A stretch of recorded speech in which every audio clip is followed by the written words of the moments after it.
was all, maybe it's madness. I'm begging you, please pick up the call. You're causing me damage. I should've known, wasn't your fault. Don't even matter. I wasn't thinking clear, trying to take it there. Scared to lose it all. I won't stand a chance, and I don't wanna fake it. What if I can't walk away? You got me standing in the rain, hoping I don't make the same mistake.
Hand out she holds, it's feeling like we've been here before. We're both so broke, that's something that'll keep us afloat. Don't walk too slow, we can't keep falling deeper again. Came too close and the taste so far from pure. No rush of blood, but we search for so much more.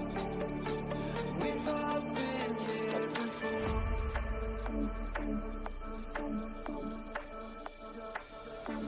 We've all been here before.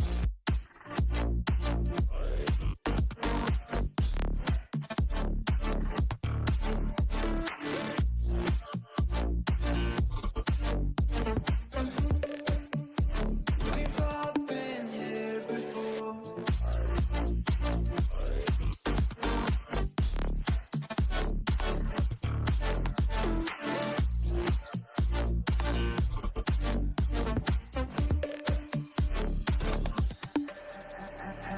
Hand out she holds, it's feeling like we've been here before. We're both so broke, that's something that'll keep us afloat. Don't walk too slow, we can't keep falling deeper again.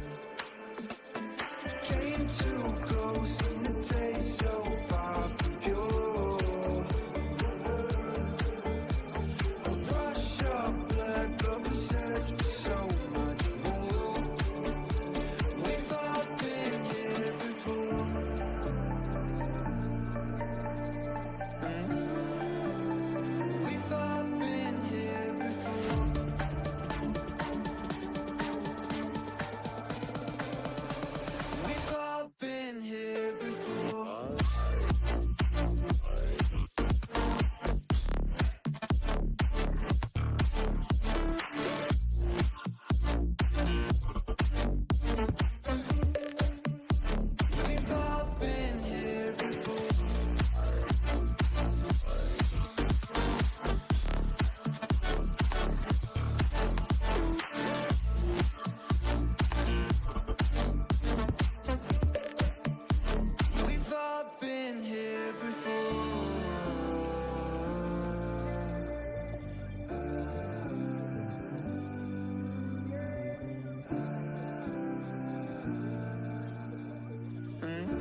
Good evening, everybody, and welcome back to another Shenandoah Esports broadcast. It's our favorite night of the week here on the Overwatch team, but also for many of our other titles, triple header going on for today. I will be playing, ironically, interviewing my own teammate, which is pretty dang cool, I gotta say.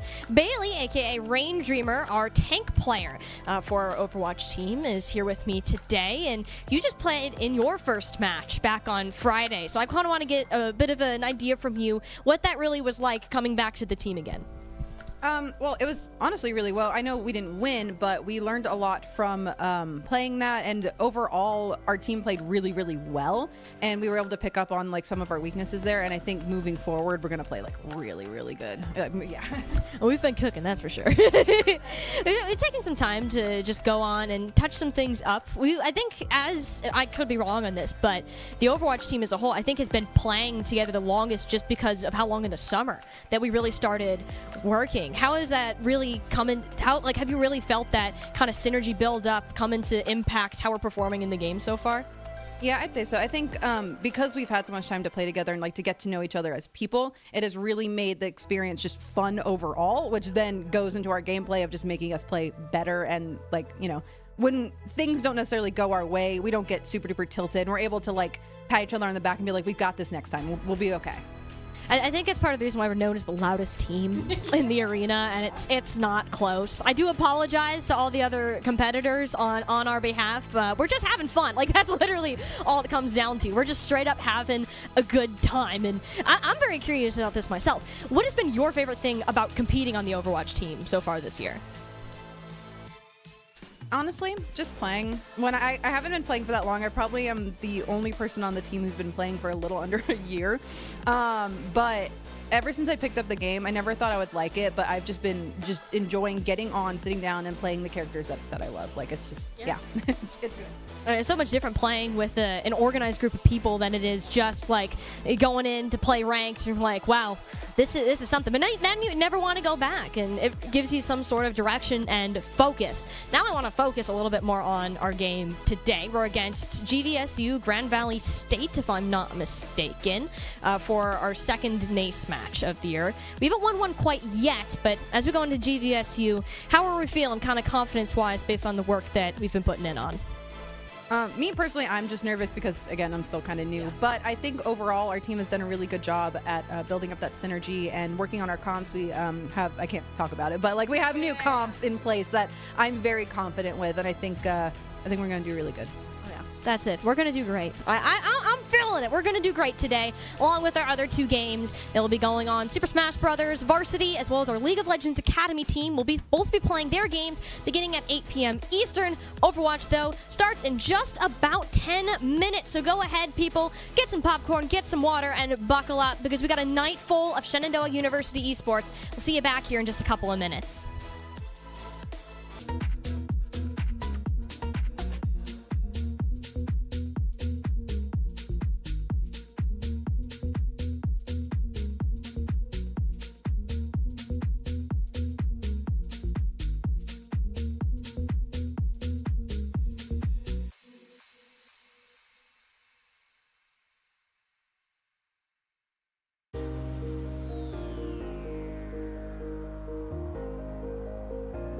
Shenandoah University is a big little university rising. With 22 Division III sports teams, over 200 areas of study, over 300 annual performances, an elite academic esports program, nationally ranked health professions programs, one of the biggest university presences on Broadway, immersive AR and VR learning programs, cybersecurity and computer science programs, and innovative undergrad and graduate programs. all at a place that cares for you. Shenandoah University is the big little university rising. Find out more at su.edu/rising.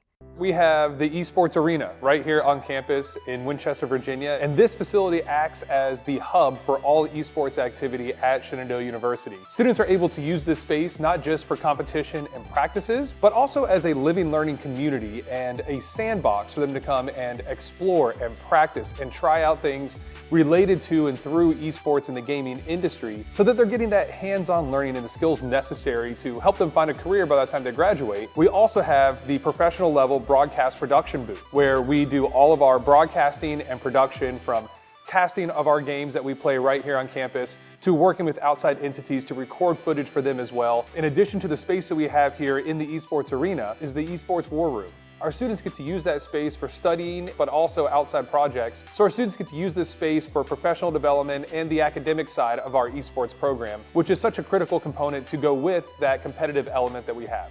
So we combine all of our facilities at Shenandoah University with competition, community, and career preparation. We have over 250 days of programming, and there's something for everybody, and we want you to be part of it.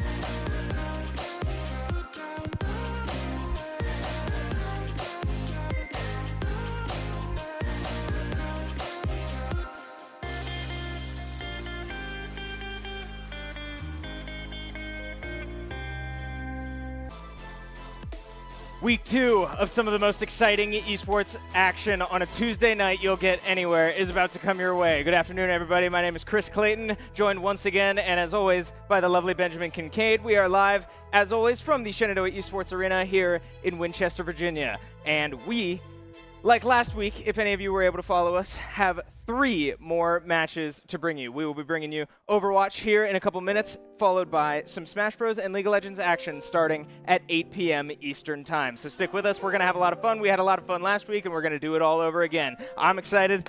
How you feeling?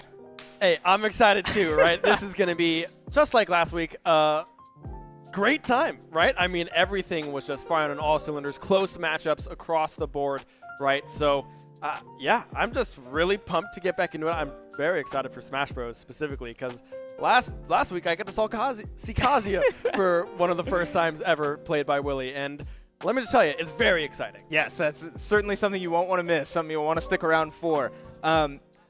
Let's talk about that, right? Last week, unfortunately, through all 3 of those games that I mentioned, we did lose all 3 games. Shenandoah went 0-3 on the night. We are certainly looking to change that, though, as we have Overwatch against Grand Valley State University. Smash Bros. Will be playing against Pace University up in New York. And League of Legends will be playing Embry-Riddle Aeronautical University. Say that 5 times fast. We'll be doing it all night. Yeah, I don't think I could do that. It would definitely become one massive jumble Absolutely. At some point. But first, let's take a look at the standings here for, I believe, Overwatch coming up. SU sitting at 0-1, GVSU as well, 0-1. Both teams looking for their first matchup. And that logo strikes me, right? Because this is the matchup that we had last semester with the Varsity Plus Valorant matchup for the final. So good to kind of see them come back into the spotlight and have another matchup here with GVSU. So, yeah, very excited to hop into this one. I'm expecting a pretty close matchup. Yeah, we certainly love history between esports programs, so that'll be something to keep an eye out as Shenandoah looks to claim their first win against another winless GVSU squad. And like I said, Shenandoah dropping a very close, deceptive 3-1 score last week against Blinn JV, as you see on the left side of your standings. Close game, Shenandoah taking the flashpoint, but ultimately Blinn JV looking very strong, very well coordinated, and walks out with the win last week. Yeah, take a look at our players here. There's some kind of up in the air kind of balls, right? Because we're not sure what's going to happen, right? We talked to some of the players, and they said, we're kind of going to play map dependent here this week. So we might see a lot of new players, a lot of different players kind of subbed in and out depending on what we are looking for that particular map. So I'm very intrigued to see where that goes, but we can already cycle through the stock 5 that we usually have for this A team. Danny, there, Flames. We have Clabiella, TinyShiny, Voidex, and Cherry as well on those supports. Yeah, you said it. These were the 5 players on your screen are the players we saw play all 4 games last week. We have reason to believe this week that might not be the case, and not exactly for bad reason, but the team took a look at themselves and said, hey, we have a lot of depth. Yeah. This team, as we talked about quite a bit last week, both during their NACE and NECC matchups, is a lot deeper than anybody was really expecting coming into the year, right? We said it a couple times. We weren't even sure we were going to have a team, period. We end up with 9 total players, almost 2 full rosters, and we saw all 9 of those players play at different times last week during the NACE game on Tuesday and their NECC game on, I believe, Friday. Yeah. So, taking a look at themselves, right, they said, why not move some players around, right? And it's hard to call them starters and subs now because from what we understand, it, like you said, has become relatively map dependent. So we'll see who comes out at what times. We got a little sight into every player's strengths and weaknesses.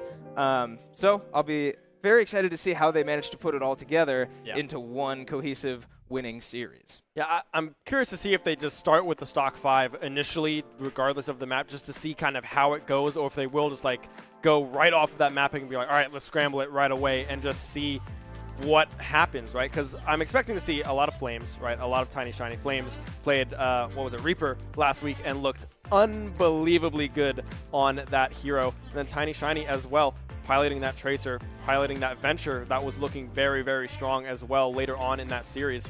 So I'd expect to see them start the series, right? But we also have the DPS Protein Shake, right? The other Danny Right. on reserve that is very, very strong, very, very positive. And yeah, so there's a lot of moving pieces that we can kind of pull from this Overwatch roster. And to see how they kind of play together and with this mix-up of teams, it's going to be a toss-up, right? It's going to be very interesting to see, but they sound very, very confident going in. They certainly do. And I think I agree with you that, the 5 players we saw last week got the starting nod for a reason. Right. And I expect them to sort of be the priority picks this week. But with that said, right, you pointed out, Protein Shake has a very strong Widowmaker and Ashe, these, like, what's the term? Hit scan characters, right? Yep. So on these, longer distance maps like an Escort or like a Push where the fights are going to be a little more spread out, that's when we might see him come out. We also have OnionMan, who notoriously has a pretty strong Mei, right? Yeah. It's basically the exact opposite, right? The close quarters, tighter fights on, control and just, maps like Lijiang Tower that are indoors and stuff like that I would expect that OnionMan might come out over one of those 2 starters that we listed. We also have a sub in our tank role, right? Yeah. We saw Voidex take over at times last week on his Reinhardt diving many All the people way deep, back. right? All All the way in their spawn, finding kill after kill before eventually going down. It was an incredible highlight for those of you who may not have seen it last week. Voidex looked very, very strong, but we do have a sub at support. Rain Dreamer is a very, very strong Ramatra. Yeah. Again, feeding into this narrative that really any of these players could come in depending on their situation, and it's going to make for a very exciting night. Yeah, it's always fun to kind of have all these players play different ways, right? Because oftentimes we'll see like, all right, the meta is this, so both tanks are playing like a Winston or Ryan or something like Diva, the big one right now. So having a lot of these different kind of angles and avenues to really go down is really exciting because they can really change up the play style depending on just one person switching in and out. That can change the entire dynamic of the team. It absolutely can. And as you see at the bottom of our screen here, we have been given word that we're in a technical timeout, just waiting for the teams to get into lobby. So as we wait to get into lobby, we have so much more action to talk about here tonight. So as you may have heard at the start of the stream, if you weren't here, we are not just covering Overwatch. We have Smash and League coming your way at 8 p.m. Eastern time. So if Overwatch manages to last longer than an hour, which last week it did fairly comfortably, you might be getting 3 games at a time. We will keep you posted to make sure you don't miss anything. But Smash Bros. Coming off a heartbreaker last week, and I don't use that lightly. That was a heartbreaking game. Dropping in Game 3, very, very, very close. But looking to bounce back this week, NECC, right, we talked last season, they dropped 2 games all year, and it was against Stony Brook, Stony Brook, yes. Both times, right? That was hard. Yeah. But then, high hopes coming into the year, they dropped their first game. That's tough. Yeah. So looking to see how they bounce back today. Yeah, no, I mean, the first game it was incredibly, incredibly close. I believe it came down to like last 3 stocks pretty much for both sides, every single rotation, every set coming through, right? I mean, I believe it was North on William and Mary, the Wii Fit just going ham. Causing all kinds of problems. Yeah, very, very strong showing from William and Mary there, but SU have this bounce back potential, right? They locked in, right? They went through a lot of VODs and a lot of practices to really kind of iron out what they're looking at right now against Pace Golden University? Pace Honey, I think? Yeah, Honey Gold. Honey Gold, I believe both Pace of Honey them. Gold, but regardless, a very, very strong team coming down from New York. So, yeah, it'll be interesting to see kind of the angles that they go with. Right. We have done a little bit of research into Pace University, and they have a very strong roster, as you said, namely another very strong player in the form of a certain player named Jules, who we hopefully will see tonight because they are expected to be the anchor, which means Shenandoah needs to get there first. But this is a very, very strong Bayonetta and Steve player, which,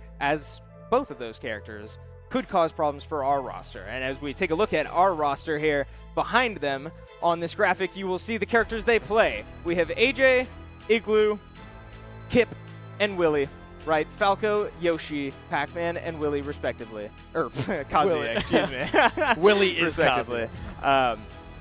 So, very strong players, right? We saw all kinds of strengths, basically all of last year, all of the year before. These guys have been around for a while, and they are looking to make a statement today. Yeah, and talking with the coach, or the team captain, rather, Igloo, they mentioned these 2 players, Jules and Future, on the side of Pace are the big threats, right? Future, a very, very strong Game & Watch potential counter into this AyeJay Falco as well. So it'll be interesting to see kind of what they go with, if they're going to lead with Kipp, the stock standard lead that they usually go for sometimes, or maybe they switch it up a little bit, try to call someone out and see if they can find a mismatch somewhere early on, and then try to ride that momentum later on in the set. It'll be hard. I don't mind sugarcoating, or I guess I mean to say I can't sugarcoat it. Game & Watch is a weird character. Game & Watch is a very, frankly, loaded character. He's got all different ways of killing you, great damage, but he has the bucket. And the bucket, I think, is going to cause issues for our team, right? You said it. We do put Kipp out first on this Pac-Man, and a Game & Watch can just put out his bucket, which comes out, I don't know the exact frame data, but pretty fast. Very fast, to absorb any and all projectiles and throw them right back at you, way harder when it's coming your way, right? There is a multiplier there. So it'll be interesting to see how the team adapts to that, because I don't know if we will send Kipp out. I think Pac-Man into Game & Watch is enough to not send Pac-Man out. That's a tough matchup to start.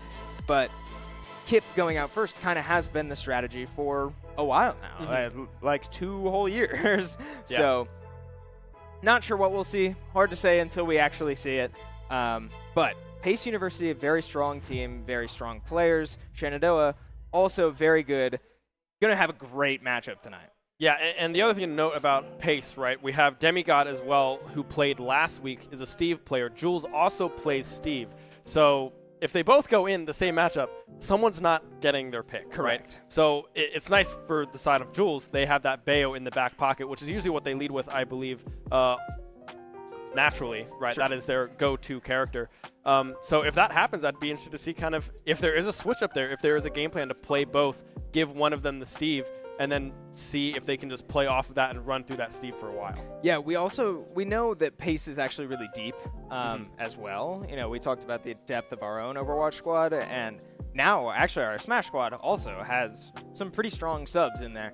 But we know that Pace has strong subs, and we think, it's hard to say, right? But we think they might have played some of those subs last week. Not entirely sure, but we did see the Steve come out last week. Yeah. Who knows if they're going to come out again this week?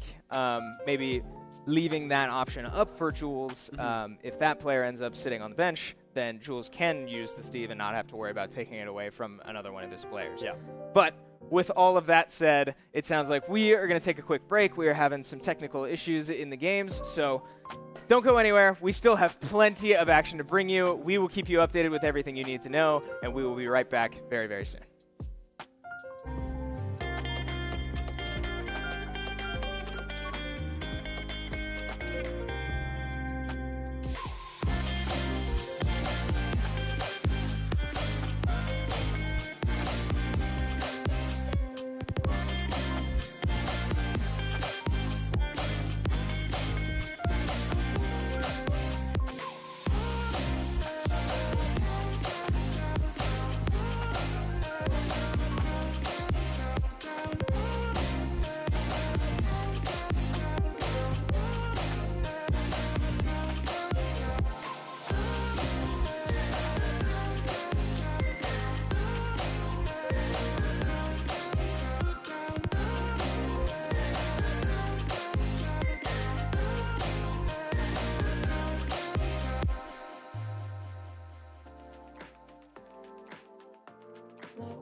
Welcome back. We appreciate you bearing with us. Chris Clayton once again joined by Ben Kincaid, fighting through some technical difficulties. It sounds like we've got them resolved. We will be getting into map number 1 of Overwatch here just about any minute as Shenandoah looks to take on Grand Valley State University in their Week 2 matchup of NACE Varsity Plus. Yeah, I mean, we already have the map selected. It's going to be Control, the stock standard start to any competition in Overwatch. It's going to be Lijiang Tower.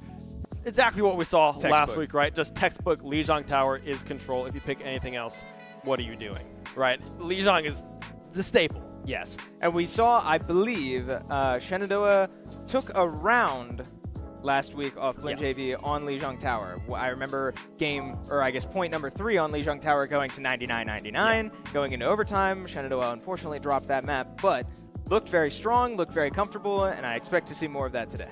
Yeah, no, I mean, the aggression coming through from the SU squad looked very, very strong, right? Specifically, just on that first point, that third point, like you said as well, picking up that second one, it was down to the wire, right? I think all 3 points went to some sort of overtime, very right? Close, it was extremely close every single time, and yeah, there was a lot to learn from, a lot to improve from, and I'd expect a very good showing coming through on Lijiang here. Right, and here comes the roulette game of Shenandoah University Overwatch as we know it. Who will be playing? The problem is we can't confidently tell you until we get into game. Yeah. What we talked about a little bit before the break, for those of you who may not have been around, we have 9 players. We know certain strengths about those players, and one of them I expect to see might be OnionMan, right, on this May, these close quarters Lijiang Tower fights. It's hard to say, right? I'm not sure. We have these players on your screen, and it sounds like they will be the 5 starters for this map. So, I was wrong. We have Cherry, Clabiella, Voidex, TinyShiny, and Flames going in game number 1, the same roster we saw last week. Yeah, no, same roster coming out on this Lijiang pick. I like it, right, because that Lijiang looked very, very good in week 1, just unable to get over some of those small hurdles with the May. Not the May. I believe it was the Venture swap came through, and it wasn't working just yet on the side of SU. But, yeah, I mean, I like going with this first 5, especially with Voidex playing that tank role. Very good on that kind of aggressive diva as well with that Reinhardt that we saw last week as well. Very brawl-heavy comp and players coming in for the SU squad. Yeah, I'm not sure who we might see Voidex play because from what I understand, Shenandoah's strategy around Voidex and tanks in general is that Rain Dreamer, the sub that we mentioned earlier, has a very strong Ramatra and Orisa. Voidex, I have listed in my notes, quote-unquote, anything else. Anything else. So, hard to predict, right? And I am struggling to remember who Voidex played last week. I know Diva was picked for the other team at times. Yeah, I think it was a mirror. I want to say it was a mirror, but I'm not 100% confident on that one. And we know Voidex has a Diva. Yes, yeah. So, yeah, could be a Diva pick for Voidex, something to certainly look out for because, like we said, you know, on that Kings Row map, Voidex was taking over at times. Yeah. Voidex is a very strong player, arguably one of, if not the best player of all 9. So always someone to keep an eye out for, no matter who they're playing, no matter what the lineup is, Voidex will get your attention. Yeah, no, I mean, Voidex is, I mean, we saw him on that Ryan, like we said last week, just taking names like, you, I see you, I'm going to go after you, and I don't care what happens to me because I'm going to find that kill. And oftentimes he did, almost every single time. And we were losing our minds as we go into the fly-through now for the first point of Lijiang. But yeah, and still with all of these other players as well, Flame specifically, his Reaper took over here on Lijiang, specifically on this first point, or the second point rather. It just looked super, super clean. So I'd expect kind of a similar run back of comp than similar to what we saw in week 1.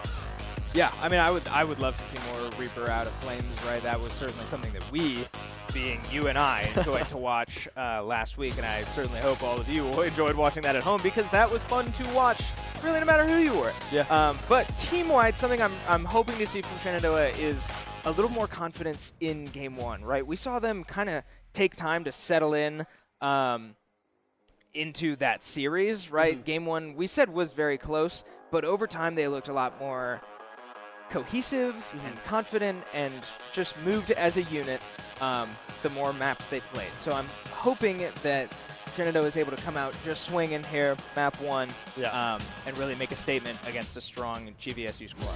Yeah, no, I fully expect to see the confidence to be 100% there. I know week 1, a little bit of nerves coming into that first matchup against a very good team in Blinn, and they showed up. They played very, very well, very consistently throughout the entire series. And now it's week 2. You got some of the nerves kind of shaken off, right? You go up against GVSU, both squads looking for their first win. So just go in. Not a lot of pressure on your shoulders, just trying to find the angles, find the win here, and come away 1-1 playing 500 ball. Right, and map-wise, or I guess mode-wise, I should say, Shenandoah didn't really have many high highs or low lows. It sounds like they sound very confident on all their modes. They seem to like Flashpoint more than others, and maybe dislike Push a little bit more than others. Right. But really, I don't expect mode to really be a massive factor here in either direction, right? I am confident that either of these teams can succeed as we keep flying through Lijiang, getting ready to take you in very soon into Game 1 of this series. I certainly am looking for a great game here. Yeah, no, I think it's going to be an extremely close game here against GVSU. I'm very intrigued to see what comes out in terms of comps, right? Because like we said already, we're starting this initial 5 that we saw before. The hovers, while they look cool, we still have 25 seconds to switch our characters, so we don't want to jump ahead of ourselves, but Voidex is playing this JQ. They brought that out in that Flashpoint map and went on a tear with that one. So Voidex not afraid to take matters into his own hands and do a whole lot of damage. Yeah, and you know, I don't expect TinyShiny to stay on this Bastion. I don't expect many of these picks to stay the same. As I was just about to say, I expect a Symmetra teleport to come out of base and TinyShiny to hit a quick little change as we watch exactly that. Yeah. Now, we do see Soldier, Lucio, and a quick damage there onto RJ burn on the Lucio, and in fact enough damage to take him down as Clabiella finds the first kill of this match. Yeah, Juno already off to the races with 1 kill. Support v support comes up SU. Flames as well piloting this Ashe, a hit scan, oftentimes seeing him on that Reaper that we said earlier. But right now, good job peeling back solid, dropping on the backside of GVSU as well. I mean, they're playing with such great space. Akiriko as well for Cherry, picking up a few kills here and there. Right now, GVSU have not been able to approach the point. Yeah, and a couple staggered kills from Shenandoah, just kind of fighting all over that space, right? The wide open space of this Lijiang Tower point. But something I want to point out is Voidex on this Junker Queen, right? That was not something that we said by name in the pregame, but we did see that in their Flashpoint last week, and Voidex Junker Queen took over that game as well. We talked a lot about the Reinhardt on King's Row. Voidex Junker Queen was causing just as many issues as now we see the ball coming out from GVSU, getting on the point for not too long, as now still finding himself right back on the point. Shenandoah just looking to get rid of this little pest of a rat. I mean, that's Hamster, just kind I guess. of what Ball does well, right? Just a very big pain. And now we see Voidex just taking 2 out of the gate. Both supports falling solid and burned as well going down. And now we'll find a third. Voidex is really just untouched. I don't know if he's really taken a whole lot of damage in this first map. Yeah, and I want to shout out SU's healers finding a lot of value in that fight. I was watching the health bars up in the top right corner of your screen and seeing a lot of members Shenandoah getting very low, but nobody going down. Shenandoah finding picks on all sides of the map there and just, again, finding these staggered kills, refusing to let GVSU really get a coordinated and, you know, decisive attack onto the point so far. All right, we can see the landmines coming down now from the parry, trying to find these backwards angles. We do have the battle cry up and available for Voidex. Don't know if they will pull the trigger. No, Rex will go into the visor. Clabiella will fall in the meantime, but that's the only pick they have gotten so far. Voidex still holding on to this pivotal ultimate. They can find a good angle. He uses it there. Everyone going purple. Solid will drop. Cherry able to find that one in the back side. Cherry going so low, but going invulnerable. Stays alive. Cherry, how are you? Down to 5, down to 11, and still somehow standing. Man, very, very strong fight from Shenandoah there, and smart team play to hear the visor come out and just let them take control of the point as GVSU looking to make a desperate attempt to force overtime, and they will not get it. Shenandoah able to hold off point number 1 there. Smart team play like we said we were looking to see, and Shenandoah delivers. I mean, yeah, that was what, 100% to 13 on the side of GVSU. SU just rolled, right? I mean, they look so good. Voidex especially, just finding so many great angles. TinyShiny as well, blinking all around in that backline, finding multiple kills of her own. But yeah, point 1 going commandingly in favor of SU. Yeah, and again, Grand Valley State did not look bad, right? That was not lopsided because we have a bad team in this game, right? These are high-level teams, high-level players. They just look like Grand Valley State couldn't quite get off the ground, right? A lot of the issues we saw SU have last week, just a little uncoordinated, not quite playing as a team just yet, but Shenandoah showing the exact opposite in week 2 here as they take a commanding point 1 off GVSU. Now, moving into map 2, we do see GVSU get the first pick of the game. Rex finding kill onto TinyShiny, taking the Venture out early.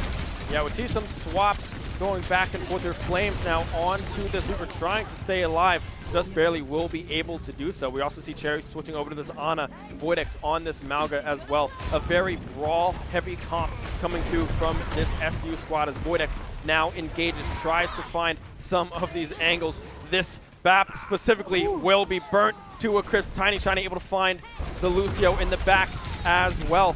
And right now, it's just a kill diff, right? But now, as I say that, the Tracer on the other side able to find 2 in response. GVSU able to maintain control of this point. Yeah, right as I say it, GVSU able to put together a very nicely coordinated attack onto that point to start this map, right?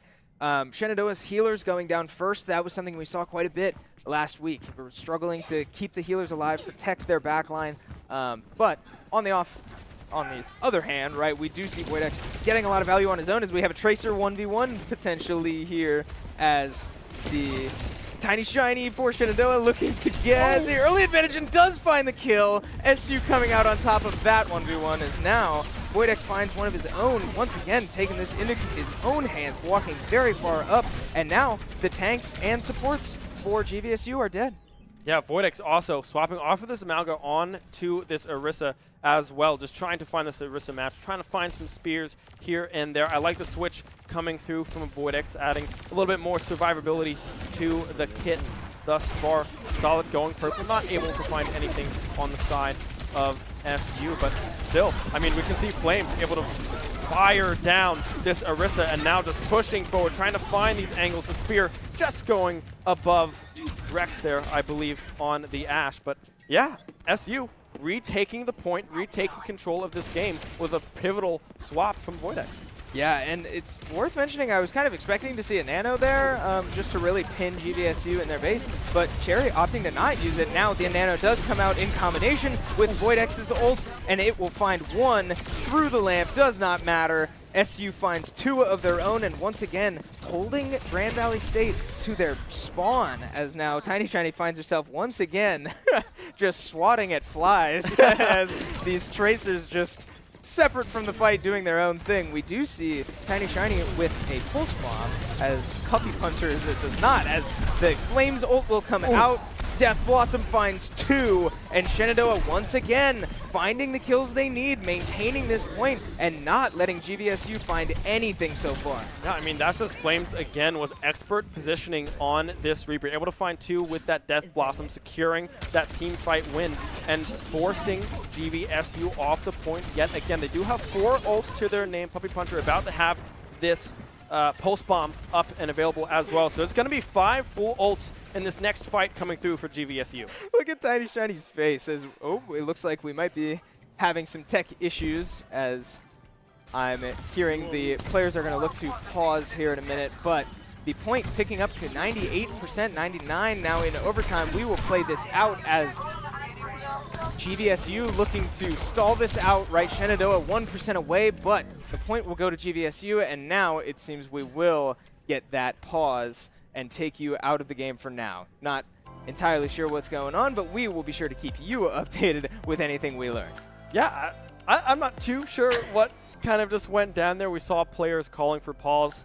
Yeah, I don't know if they just got kicked out of the game, if there was just a custom game kind of issue on Overwatch's side. Not sure just yet, but we will be able to figure that one out shortly. But so far, SU is looking very commanding. Right, yeah, this has been 2 pretty strong points so far, right? Point 2 not quite finished so far as we entered a tech pause here, and we'll, again, keep you updated on anything we learn. Yeah, point 1 going very commandingly in Shenandoah's favor. Point 2 starting with a GVSU cap and getting upwards of, I want to say, 50%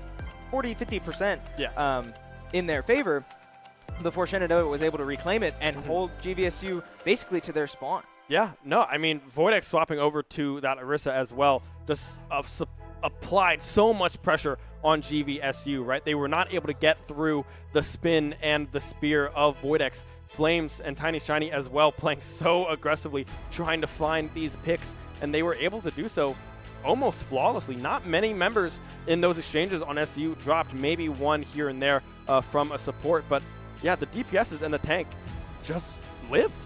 They're not dying. Yeah, and I want to talk comps as well, right? We saw the Malga come out on that second point, which I don't remember seeing last week from Voidex, at least on this map. Looked very strong, right? Finding plenty of kills on his own before eventually switching to Orisa and finding even more kills of his own. Yeah. So Voidex, as we mentioned before the game, looking very strong just as a player, not even on any specific character, right? Taking control as needed and just as a squad, looking pretty strong. Yeah, no, and huge props to the supports as well, Clabiella and Cherry. There's a reason why they're not dying, right? And it's the healing support from that backside just playing so aggressively but safe at the same time, right? They're able to find these sleeps, find these angles, but also make sure they stay alive to support their tank and their DPSs. And really just flawless game plan coming into this control for SU. Right, and it's going to be hard to predict what Grand Valley State needs to change at this point, because as we saw before the pause, Shenandoah was at 99% forcing overtime, right? This game is on the brink of ending. So I'm not sure like what needs to change, because so far it's just looking like Shenandoah is clicking on all cylinders, right? That we see TinyShiny winning the Tracer 1v1s. We see, you know, Flames finding these Reaper ults, and just like all around the team clicking very well. But it sounds like, as I talk about adaptations, they will not need to make any adaptations, at least for Lijiang Tower. It sounds like Grand Valley State might have had a slight spectator issue in the custom lobby. So map 1 will go Shenandoah's way, and we have a 1-0 lead going into map 2. Yeah, control a sound victory 2-0 on that map 1, as we now will go into the hybrid era. This is where we saw the Voidex Rhine come out, right? And I have a feeling if we get Kings Row again, we are going to see that come out to play, because, man, it looked really good last week. It did. It looked very, very strong. We saw multiple, I mean, like, multi-man shatters, including single-man shatters. I mean, like, they were flying left and right. Voidex looked very strong, very comfortable on that map, but so did the rest of the team, right? This was the map where we really saw TinyShiny's Venture shine, right? Yeah. The Venture did not come out until map 2 last week, and it looked great for the rest of that series. That series went 4 games, and TinyShiny hardly swapped off the Venture, so that's another thing to keep an eye out for as we prepare to move into map number 2 here. Yeah, and we also saw Flames last week swap over to that Mei off of that Reaper, finding a lot of pivotal blizzards to really set up TinyShiny on this Venture to find these flanks and find these almost executes right on that back line. So it'll be interesting to see if we run with the same roster, because it looked very good here in map number 1, but maybe just depending on this map, we'll see some new faces come to play. That's a great point. Yeah, I may or may not have already sort of lost track of the fact that, yeah, we do have 4 other players sitting in reserve, right, waiting their turn, and again, depending on the map, we might see some come out. We might see the same roster. It's going to be hard to tell, but what we talked with the team about before this broadcast was, again, the certain roles and identities of these players beyond just the characters they play, right? We know that Protein Shake, outside of Overwatch, is a CSGO player, right? And we know that this player, Danny, as a personality, as a video game player, is extremely good on hit scans. So maps like Kings Row and many hybrid maps with these long-range fights, we might see that type of playstyle thrive. But before we get into map 2, right, we'll take a quick little recap of map number 1 here. Lijiang Tower going commandingly Shenandoah's way. Yeah, I mean, this is just a Voidex highlight reel, right? I mean, he was going off on this JQ on this first point, but so was pretty much everyone else, right? Flames on this Ashe, on this hit scan that we're not used to seeing him on, playing extremely, extremely well, as well with TinyShiny on this, what's his face? Tracer, that's it. Right. Tracer is the character I was trying to get out of my mouth. But yeah, I mean, they were playing lights out the entire map 1. Yeah, and it's really worth noting that although, like, on paper, point number 2 will go down as a forfeit, Shenandoah was at 99% and was in, I would argue, full control of that game. So there's no question in my mind that that's a legitimate score, right, as we come out of that with a Shenandoah lead. Just, again, clicking on all cylinders, that's exactly what I said I was hoping to see. It's exactly what the team showed me. And so, yeah, I guess the big question is now, can the team sustain that? Yeah, and honestly, I feel like they can. Absolutely. This map 1 looked super strong. That looked completely cohesive. Everyone was doing exactly what they needed to be done, and no one was kind of going out on their own. They played as a unit, moved as a unit, and didn't leave anyone out to dry. If there was a trade, it was traded back almost immediately from the side of SU. but I'm just intrigued to see if they do make a swap with how good that map 1 went. Right, yeah, as we were talking a little bit before those replays, right, we have such play style diversity on this squad over all 9 players, all having their own strengths in their own unique places. So, yeah, I mean, it's going to be exciting, right, as we hopefully get this map pick in here pretty soon, and we'll have a better idea of what comp, what play style we really are looking for. But last week, Shenandoah forced an overtime on Kings Row, and not just overtime in the form that happens in like every Overwatch game, right? They pushed all the way down.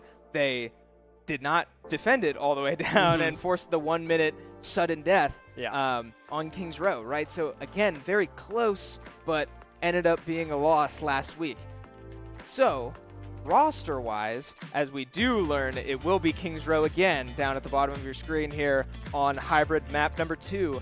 Do you swap the roster, or do you stick with what worked in quotation marks last week? Yeah, I don't know. I feel like it's a difficult decision because, I mean, just basing it off of last week and how good Kings Row went early on, it looked very positive. As we do look at the roster, we do have a little bit of a swap. It's going to be Matthew and OnionMan coming in for TinyShiny. OnionMan, a very positive and good May player, so maybe that is the angle that they were looking at. Yeah, that's interesting to me because that, you know, I guess kind of contradicts what I was talking about. But it'll be interesting to see how they're able to pull that off, right? We do know that OnionMan has that very strong May, and that's, frankly, exactly what I'm expecting to see. But we did see TinyShiny thrive on the venture last week, and I'm wondering if that one pick play that we heard TinyShiny scream in the arena when it didn't quite work might have lost her spot on the roster. But who can say, right? Only the team will know what's going on there. But ultimately, the team feeling that this is their strongest option, we will see if that pays off. Yeah, no more O-shoots coming from the back of the arena here in this second map, but maybe it's going to be another soundbite, right? From someone else. Who knows? Matthew's coming in is going to go, I'm going to get my own O-shoot in there to kind of sneak it in somewhere, peek the mics. But yeah, it'll be kind of interesting to see how they play this. I would definitely expect OnionMan on this May. That's just a given, right? I feel like that is his character, his hero that works the best for him. And maybe Flames is going to pilot this Reaper again, right? He didn't play it last week in this Kings Row because he was piloting the May. That's true, yeah, and it's worth mentioning, hopefully you were able to see the pregame interview between TinyShiny and Raindreamer, where TinyShiny did mention that this is arguably, unproven, the loudest team in the arena. So I cannot rule out another soundbite coming through these mics. Stay tuned and keep a close eye, maybe listen closely if you happen to hear any players behind us, because they are right behind Ben over there. Right here. You obviously won't see them from this angle, but we will have player cams. So, and we got a great angle of TinyShiny reacting to that play on her face cam. But anyway, all that aside, right, fun and jokes, let's get into it. We have May. You're right. We expect to see May from OnionMan. It'll be interesting then because a playstyle like Reaper from Flames means that Shenandoah is limited to very close quarters combat, which is not inherently a bad thing. That's just a fact, right? Those you get 2 shotguns and a freeze ray that only hits things about a shotgun's distance away. Yeah, that's going to limit how you play. So as we take you through the beautiful fly through of Kings Row, shout out Verdi. Great stuff as we prepare to get into map 2. Shenandoah versus Grand Valley State University. Shenandoah with the lead 1-0. Yeah, I mean, definitely expect another close quarters brawl comp coming through, especially if they are going to pilot these close range DPSs. The May does not have a whole lot of range, has the ice cool shot, but it is very hard to hit. And then Flames as well. If they go with this Reaper pick, it's going to be, all right, I have double barrel shotguns pretty much. I cannot shoot more than 10 meters away or else I will do no damage. So yeah, and it looks like it is going to be that close-up brawl comp. Voidex again taking this Reinhardt out. Yeah, more or less exactly what we expected, right? We see the Widow shot coming out on the offense. It will find a hit marker, but not a headshot, means just a little bit of damage onto Voidex will be promptly healed back up, and nothing will come of it. But difference from last week, we see the Widowmaker staying out, but OnionMan goes down quick to that exact Widowmaker. Finding a great headshot onto OnionMan means Shenandoah down in numbers early, and on defense early this map, losing the early picks can be bad as Widowmaker finds another shot onto Flames. The DPSs are gone. Clabiella fighting for her life a moment ago, as we saw now Voidex all by himself, running for his life, stalling for as much time as we can. Clabiella going down as well means that this point will likely go GVSU's way very soon here. Yeah, GVSU with a very fast cap here on this hybrid mode. We can see Flames trying to go for the close-up kill, but Puppy Punter, the flick coming through, able to find that one, but OnionMan will respond. Now we see the wall coming up, trying to delay any follow-up potential from GVSU as they regroup towards their spawn.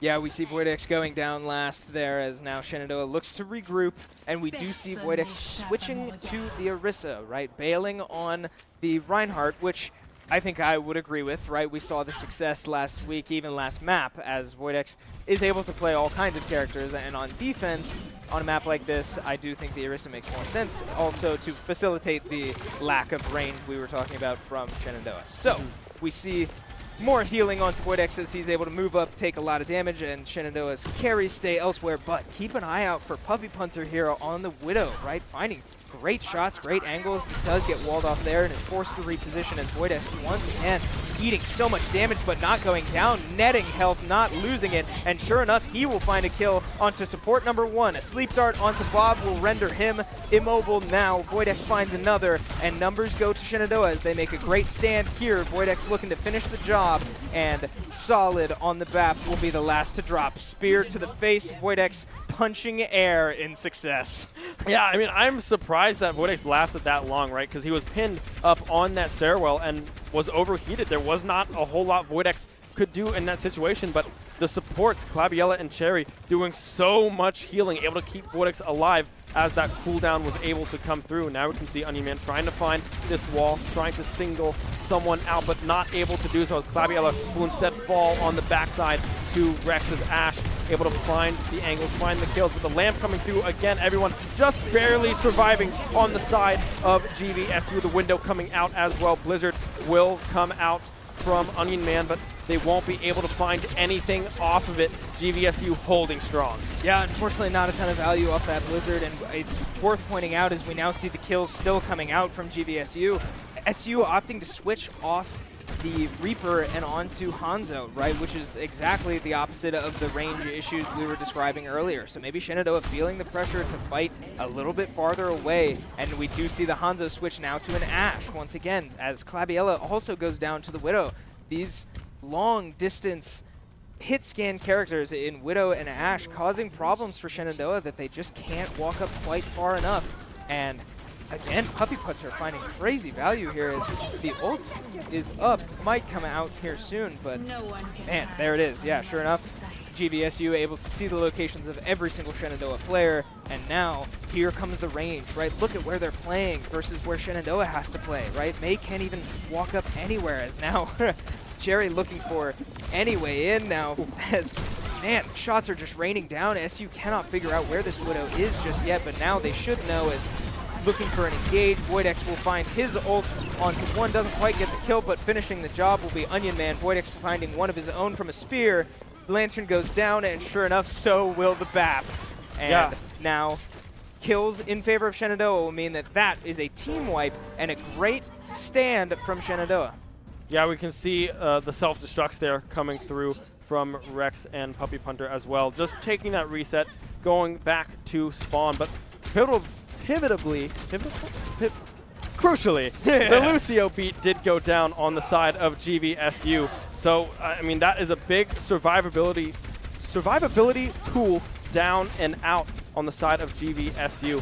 I mean, we're about to have Nano here from Cherry. OnionMan working his way up to that Blizzard as well. Many members on the side. I mean, Voidex just going in, finding so many angles, finding these kills. Bob will come out.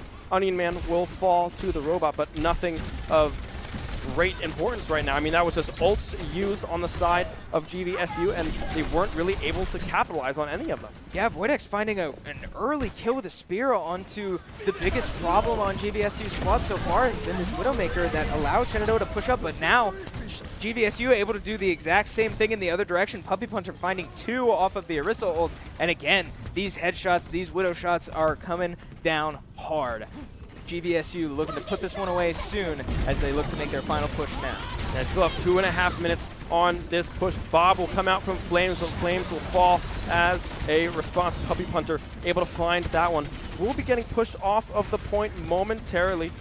Just unable to find the angles is SU. Still just sitting on that point, right? Puppy again able to find the angle. Now Voidex with the ultimate will only get the lamp. Puppy and Flame able to find these angles. And thus far, I mean, GVSU look like a brand new team coming into the second map. Yeah, man, how about these DPSs going blow for blow? Puppy finding 3, OnionMan finding 2 of his own, but Voidex will find the other DPS for Grand Valley State, forcing them to back up for now as finally Shenandoah able to sort of weather this storm. But again, Puppy, man, finding so much value off these headshots on any and all targets, right? This is becoming a big problem for Shenandoah, but 90 seconds left on the clock, just looking to stall, right? That's all they need to do. They have the advantage of their spawn being right behind the payload and looking to just keep up, right? This is an endurance test at this point for Shenandoah, as now we do see the Nano come out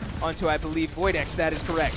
Voidex looking for anything of his own, does not have his ult, so all he can do is shoot, meaning GVSU able to back up for now. Voidex gets stunned against the wall. Lots of chip damage coming out both ways, and we see a window come out for GVSU, but Flames able to find the kill onto Puppy. The Widow is dead again, and last time Widow goes down first means a win for SU. We'll see if that is still true this time, but OnionMan finding one more. Voidex does not connect on that ult as the Orisa ult will trade, but Flames going down to the Orisa ult on the other side means that both DPSs are now dead for Shenandoah.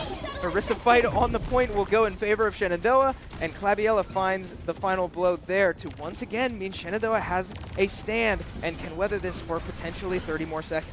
I mean, GVSU was within 0.14 meters of being able to cap that one. Voidex able to find the angles, but again, Puppy able to find the snipe onto OnionMan. The May is down, the Blizzard unavailable for SU for the time being. We'll be able to come off of respawn and probably use that one before the next fight ensues.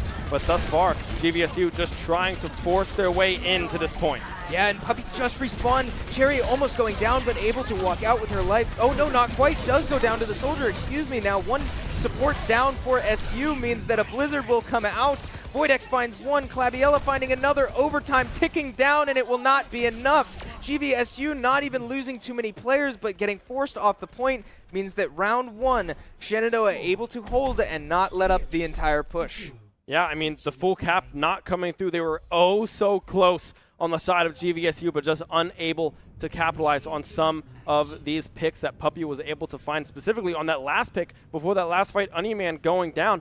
You would think that would be the green light to go in to try to clean up the rest of the fight, but they just weren't able to get there in time. And then we saw OnionMan come off of that respawn, use that Blizzard, getting so much value out of it, and then Voidex able to spin their way to victory, pushing everyone away from that payload. Yeah, and talk about taking a game in your own hands, right? Puppy was a force to be reckoned with that entire game. Yeah. Never switching off the Widow, and so far, sitting on Widow now as we see the hovers early on, right? Still plenty of time left on the clock to potentially change that, but I'm not even sure I expect to see that, as we will keep you up to date on any switches. But if Widow has walked out of base on defense, that means that they cannot swap. So be interesting to see how well this Widow works out on defense, as we do show you here the Widow is still in base. So still room for a swap, still time for a swap, but 10 seconds left on the clock means Puppy needs to make a decision here before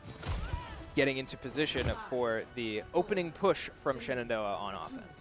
Yeah, and it looks like it might be Puppy staying on to that Widow, as we do have a pause coming through. Instead, we'll have to see what that one is about. Maybe a little bit of a hero select issue, not letting them swap, or maybe a bug in-game. So we will have to see where that goes. But thus far, I mean, GVSU in map number 2 looking a lot better. Yeah, I mean, again, the improvement from last week is noticeable, right? Yeah. We saw it on map 1. Shenandoah looked very in control, right? Absolutely in the driver's seat on both of those points. This one, not so much, right? A little back and forth, a lot more competitive, but still improvement from last week, right? Shenandoah led up all 3 checkpoints on defense against Blinn JV. So, improvement, right? Yeah. We see the cohesiveness of this team really starting to come together, and potentially the value of the OnionMan swap, right? We see now, as we take you back into game out of this pause, Voidex running back to base, and we see the, again, as we talked about, Puppey opting to stay on this Widowmaker, right? Voidex swapping back to Reinhardt for this opening push, and this, on offense, was where we saw Voidex Reinhardt thrive last week.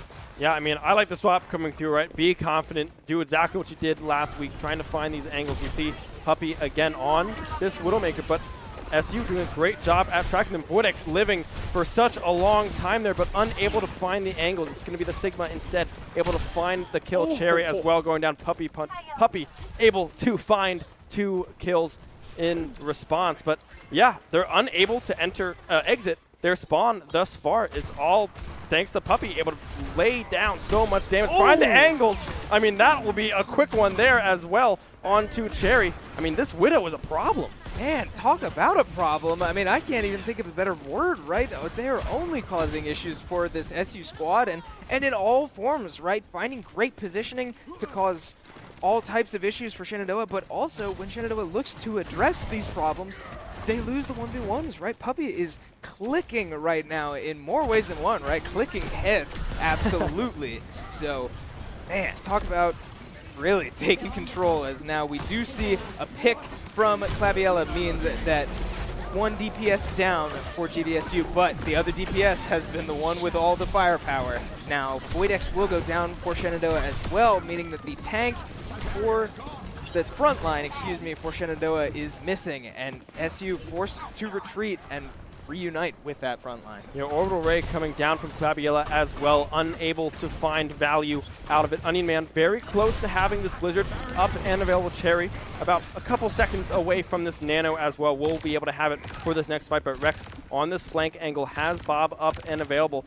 Won't decide to use it just yet, saving it for the ensuing fight as Voidex and the rest of SU make their way through that U-Haul. They're just trying to find this backwards angle. You can already see the pylon going down on the side of the Alari. So good job being able to find that healing element, taking that one out of the board, but still on the side of GVSU, they're looking so strong. Puppey again able to find the angle on to Flames. Now it's Voidex and Clabiella. Back and forth trades across the board.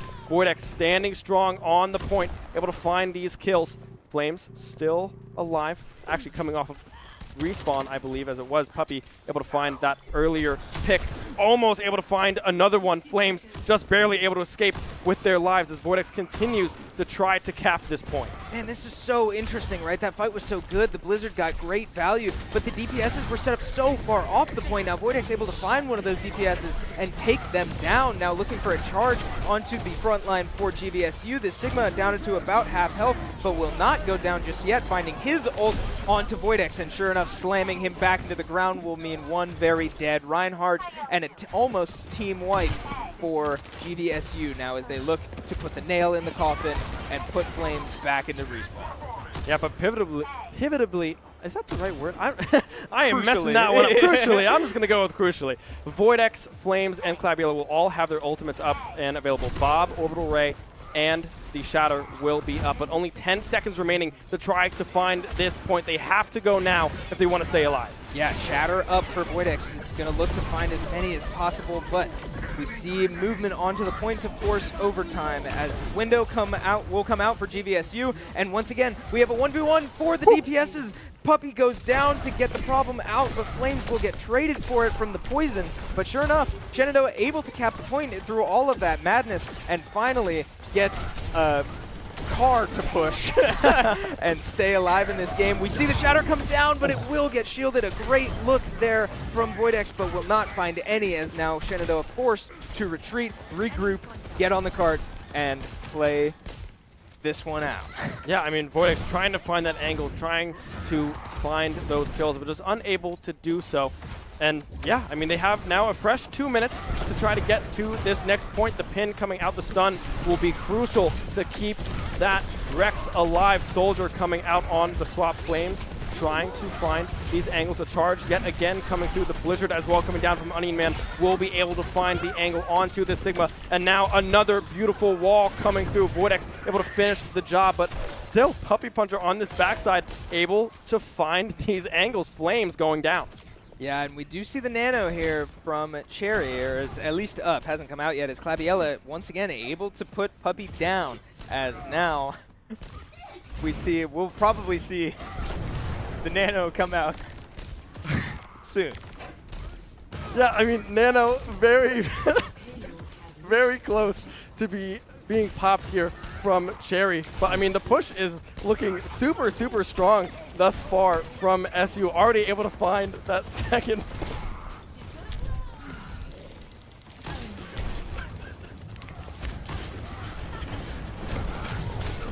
Big charge here from Voidex on the Reinhardt, as Shatter will come out, find a kill onto Alari. Now, early numbers, 1 support down, 2 supports down for GVSU. Health bars dropping low accordingly. The ult will come out from Puppy. Vision for GVSU, but it looks like it will not matter. The nano dart will come out onto Voidex again, just to really finish the job. But now, we do see Soldier here with his own visor, right? Could cause a lot of problems, as Voidex standing on the point to buy some time. Puppy down to 1 HP, retreating to the help of the healers. And finding one, right? Cherry goes down again to a headshot. Puppy is causing all kinds of issues today, but man, this is an incredible shot.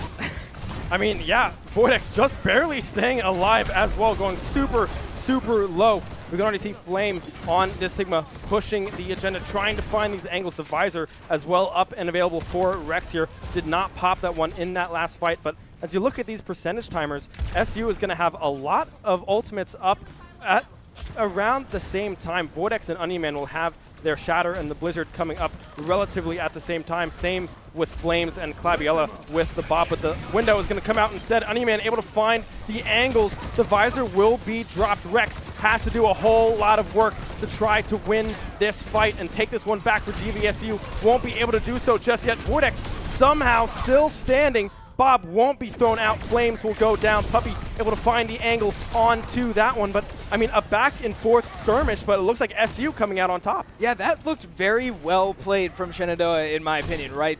Voidex and OnionMan moving up to find those early 2 picks, but looking like GVSU was ready for it with the window and the visor coming out at the same time. Shenandoah able to stall that out almost completely without dropping any kills to those 2 ultimates used together. Is very, very well done, as now Shenandoah only has 15 seconds, right? Taking a little too long to cap the original point means they don't have the luxury that GVSU had on their push. But Voidex finding a charge onto the tank for GVSU now means Shenandoah can move up onto the point and look to push this all the way in. Ilari just a little out of reach for Voidex, but Blizzard will come down right on the point, and OnionMan will find Rex.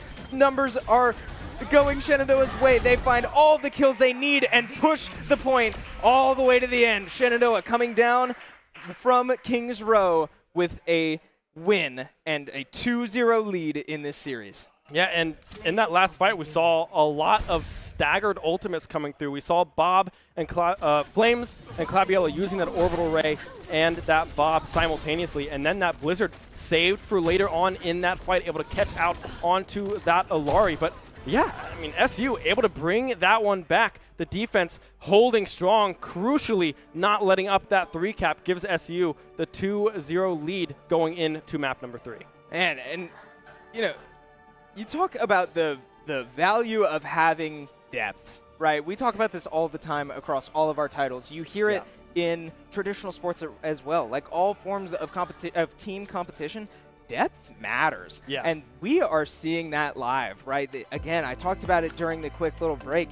The improvement from last week to this week is noticeable. Yeah.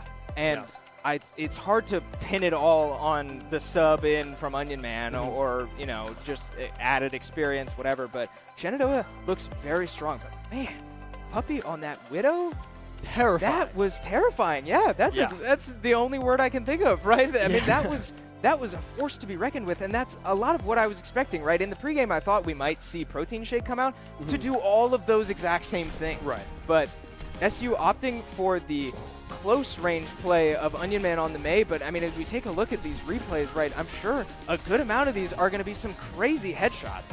Yeah, and props to OnionMan coming in as well. The Mei specialist is what it might come to be for OnionMan, Right. as they looked very, very good. And yeah, I mean, look at all of these headshots coming through from Puppey. I mean, these angles are unbelievably good, and SU just could not find where Puppey was positioning.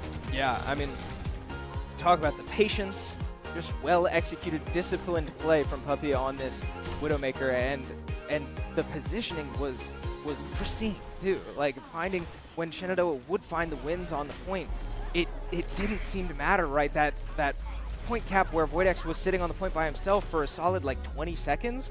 The only reason they didn't get a full cap there was because both DPSs for GVSU were positioned so far away on the Ashe and Widow, just raining damage from so far away that Shenandoah couldn't keep up. So a great strategy from GVSU, but ultimately SU comes out on top. Yeah, I mean, Voidex as well piloting this Reinhardt yet again. Wasn't as aggressive as we saw in last week's matchup, but still was looking very, very strong, very consistent on this tank role that Voidex has been stepping into for this SU squad. But now we move on to our third matchup, which I believe is going to be Flashpoint. Correct. Which is something that this SU squad favors a lot. Exactly, yeah. The theme so far of this show has been improvement from last week. Yep. Well, it's hard to improve on a win, right? The one map that Shenandoah was able to take off BlingJV last week was their Flashpoint matchup. So, hopefully, right, that was on New Junk City, I believe. Yes. So, a strong map, a strong mode. It sounds like map 3, however, in this series will be Suravasa. Yep. So, different map, but still same mode, a strength for Shenandoah as we prepare to learn who the roster is this time. Yeah, I don't know what the roster is going to be, right? Because Suravasa, we did not see this last week. We saw the New Junk City last week. I mean, the first two maps of this series have been pixel perfect, the exact same as last week. But now we have a little bit of a switch up here coming into Flashpoint. I don't know really what to expect with this matchup, because we always consistently see New Junk City, and now with Suravasa coming through, maybe there is a massive change up in the roster. Right, yeah, it's hard for me to say because, again, Shenandoah did win last week on Flashpoint, right? They had a great game plan going into that. Voidex really took that one away on the Junker Queen. We saw great value from Flames on the Reaper, right? Finding very close quarters ultimates and finding multiple, or even just applying pressure with his ultimate, right? We saw him standing in a hallway for like like a solid minute, sitting on his ultimate but never using it, and BlingJV was never able to walk up, right? Very smart play from Shenandoah on this game mode on that map, but we have not seen Shenandoah play on Suravasa at least this season. So yeah. Certainly something to look out for, right, as we learn more and more about this team with every new game. But we do have a lineup ready for you as we take a quick peek at who the starters will be for this map. We have Cherry in the top left, Clabiella top right, an addition of Rain Dreamer on the bottom left of your screen will be replacing Voidex on tank. TinyShiny back in the DPS role to get OnionMan some more water between games. And finally, Flames rounding out the team. More or less what we expected, but I would say the more surprising thing is Rain Dreamer here subbing out for Voidex on the tank. Yeah, no, I like it, right? The Ramatra in Flashpoint usually performs fairly well, right? It's very brawl heavy, has a lot of great survivability when moving to all of these different points. So I like Rain Dreamer coming in here, probably piloting this Ramatra. And yeah, TinyShiny as well coming back in for OnionMan. Probably the Venture is what I would expect to come through, but maybe it's that quickness that we're looking for on that Tracer, and Flames piloting possibly that Reaper yet again. But yeah, I like the switch coming through here. I like Brad taking a little bit of a breather, being able to watch from the sidelines on this one and cheer on a potential clean sweep from SU. Yeah, and as we prepare to take you into this Game 3 flashpoint of a current Shenandoah 2-0 lead. I do want to remind you all watching at home, we have a lot more action than just Overwatch that we are bringing you tonight. If you take a look at your watch and or your phone and or your time-telling device, it is approximately 8:02 Eastern Time, which means we should be getting into some League of Legends and Smash Bros. Action very soon from our respective teams. So we will keep you updated. It sounds like our league team is in draft. We'll make sure you don't miss any action, but the action right now is on your screen. Map number 3 for Shenandoah versus Grand Valley State University. Suravasa Flashpoint. Yeah, and it's looking like Ranger is actually going to be piloting this Orisa, right? It's not going to be the Ramatra coming through from Ranger. TinyShiny will be on that Tracer as expected, but Flames will instead be on this May. Clabiella, the Brig, Cherry now swapping over to pilot that Juno instead of Clabiella that we've seen for the duration of this series. But a lot of chunk coming through onto this SU squad, but GVSU unable to finish off some of these kills. Yeah, it means a early cap for Grand Valley State University. It will mean that they get to tick up this percentage, but not too much too early, as we do see Raindreamer here on the Orisa instead of the Ramatra. But finding early damage onto this May, but great healing from GVSU's supports mean that they will not go down. Cherry will go down first, and Raindreamer short to follow. Means that SU is forced to retreat, regroup, as point number 1 ticks up to 50%. Yeah, 50% in favor of GVSU. Rex on this hit scan, this Cassidy coming through. A fairly similar comp on the side, on both sides here, right? But it looks like SU are going to take their time to regroup. TinyShiny will be swapping over to that Venture, is what we expected to come through into this matchup. Ranger sticking true to the Orisa. Now, just trying to make their way through these corridors, 83% and ticking on this first point of Flash. Yeah, and this is where ultimates are starting to come up, right? We see almost 3 ults, now 3 ults up for GVSU as the Blizzard comes out and finds a stun onto Clabiella. Overtime on point 1, now ticking down. They are able to get more stalling, but many players on Shenandoah going down means that that point will go comfortably in Grand Valley State's way. Yeah, GVSU able to win that fight very commandingly. Still 4 ultimate abilities up and available on the side of GVSU. The Deadeye is going to be the Brig shield as well, and then the Orbital Ray and the Orisa ultimate coming out. Not yet used, but still looking very strong moving into this next fight for GVSU as they await this point to unlock in about 10 seconds. Yeah, 4 ultimates up, as you said, for GVSU, as we will wait to see how they use them, but only 2 ults, about to be 3 for Shenandoah. Numbers favor GVSU, but we hear the high noon coming out. Will it find a kill? No, it will not. 1 ultimate down for GVSU means that Shenandoah is able to make a move onto the point. Orbital Ray comes out from Cherry, means the entire team is buffed, but TinyShiny on the Venture will go down. Raindreamer able to find a spear onto May, and finding kills of their own with a big ult from Flame Rider there. Will find a kill in return. A pretty even fight so far, as we now look to see, will Raindreamer be able to use her ult? She will. Finding 2 so far, but it will not find a kill. Flames goes down on the other side, and now Raindreamer left more or less on her own as TinyShiny is able to make a return. Cherry also making a return. Raindreamer buying enough time for her teammates to respond. Healing up, healing back up now, as this point has not been capped either direction yet. Yeah, but the wall coming through, again, Puppy able to find TinyShiny and Cherry slightly out of position there, but maybe that was just great positioning coming through from Puppy instead. Now, the first cap coming through onto that point.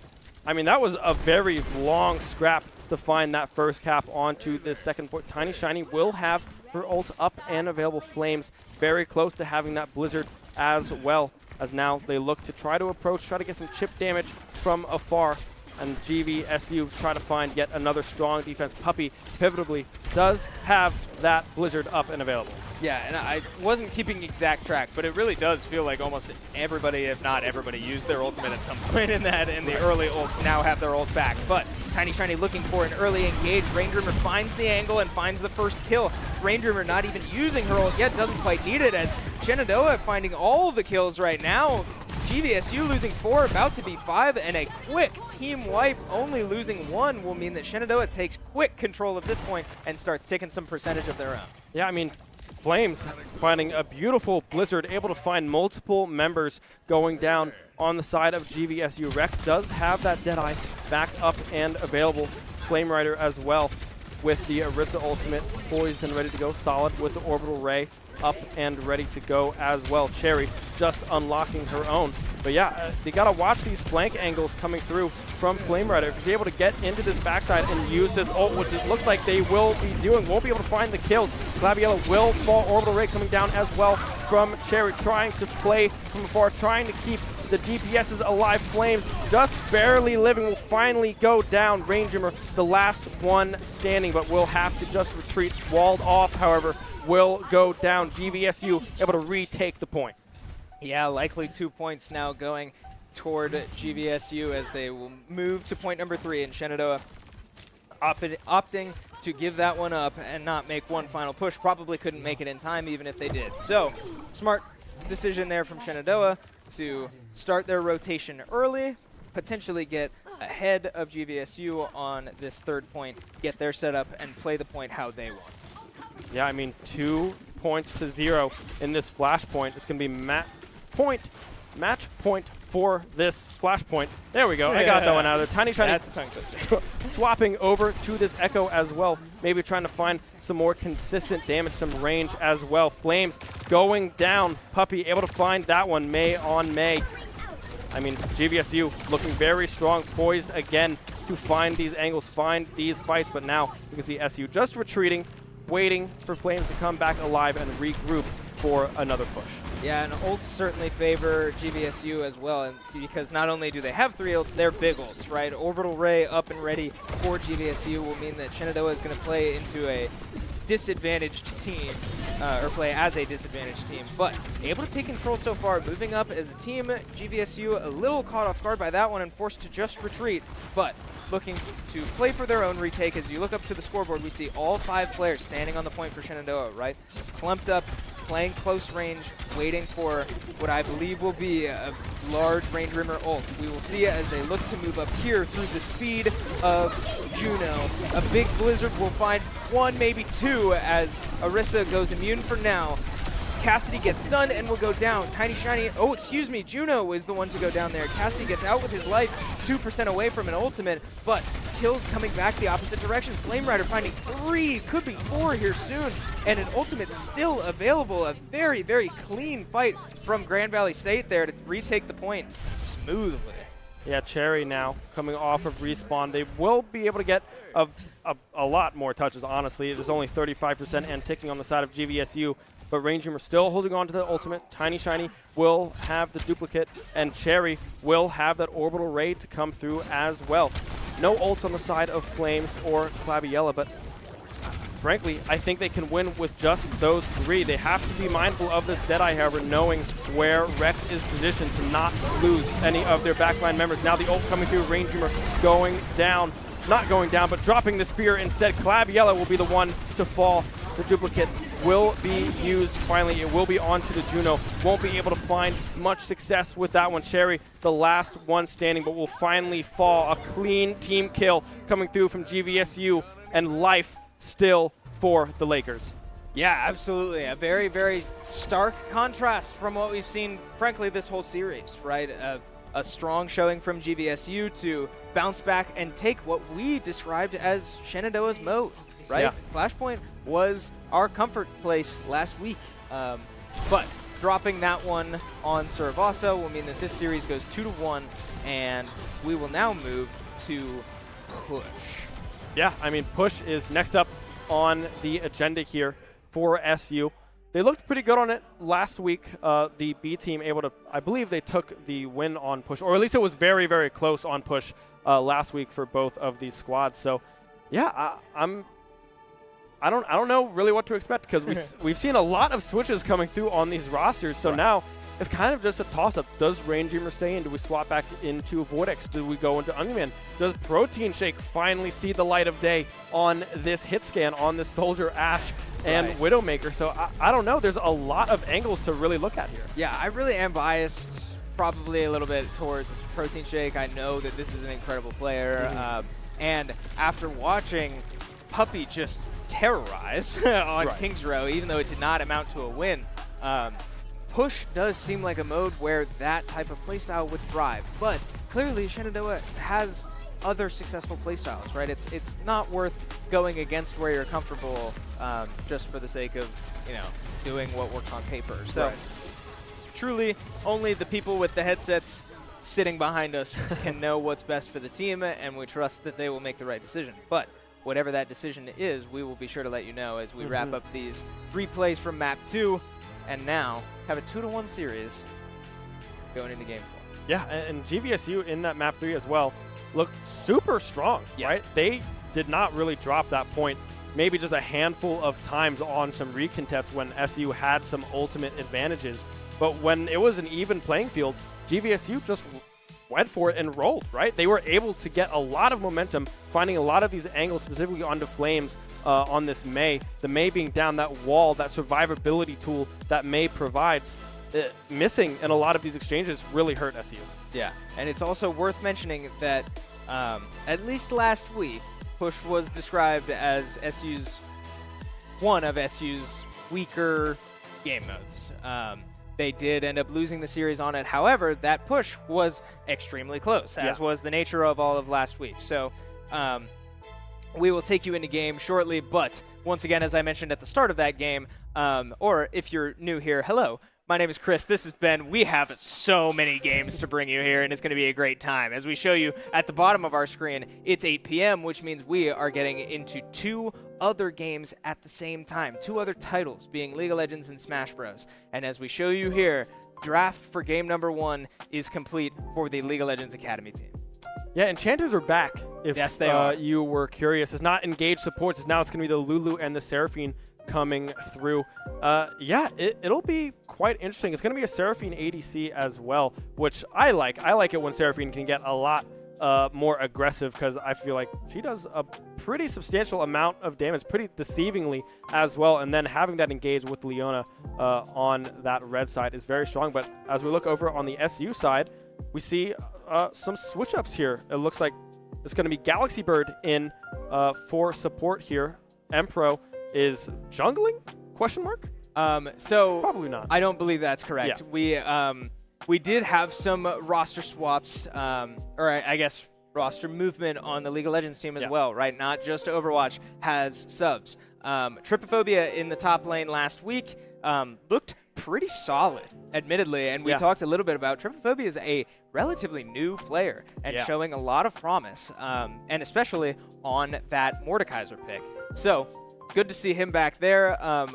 We expect probably Kangaroo Feed in the jungle on this Skarner, which again, really Shenandoah looks like they're playing pretty heavily into the meta, right? We just had a massive shift in League of Legends, like a pretty almost end of season-esque update to items as a whole, right? Changing all kinds of stuff, and we'll get into detail more as we move into League of Legends action. But Mordekaiser top, very strong, very comfortable, right? AP top laners seem to be the move. Junglers, the meta seems to favor AP junglers, but engage, right, to really support the AP top laners. Meanwhile, the mid lane Aurora pick, also just incredibly strong, right? Aurora wins from this patch, and then in the bot lane, probably the 2 biggest winners of this patch being Ashe and Lulu. More generally speaking, on-hit AD carries and Enchantresses. So, pretty stock standard draft plan from Shenandoah, right? Really leaning into the changes that we saw, or that we all now have to play in. Smart draft. I think that's about what Shenandoah wanted going into game 1. Yeah, no, pretty early game team, right? I mean, we have this Mordekaiser top. If that can get a snowball going, they can wreak havoc throughout the entire game. Skarner as well. Once you hit that level 6, that Impale is a godsend, right? Especially when you can hit more than one person now. After the Skarner rework, they can hit the entire team and pull everyone back into the Aurora damage, and the Ashe just volleys back and forth. So, yeah, there's a lot of potential coming through for an early game domination from this SU squad. Yeah, and another thing I want to mention too, I sort of tracked off of it. We had our players move around a bit. Levavane was the mid laner last week. She will now be playing AD carry.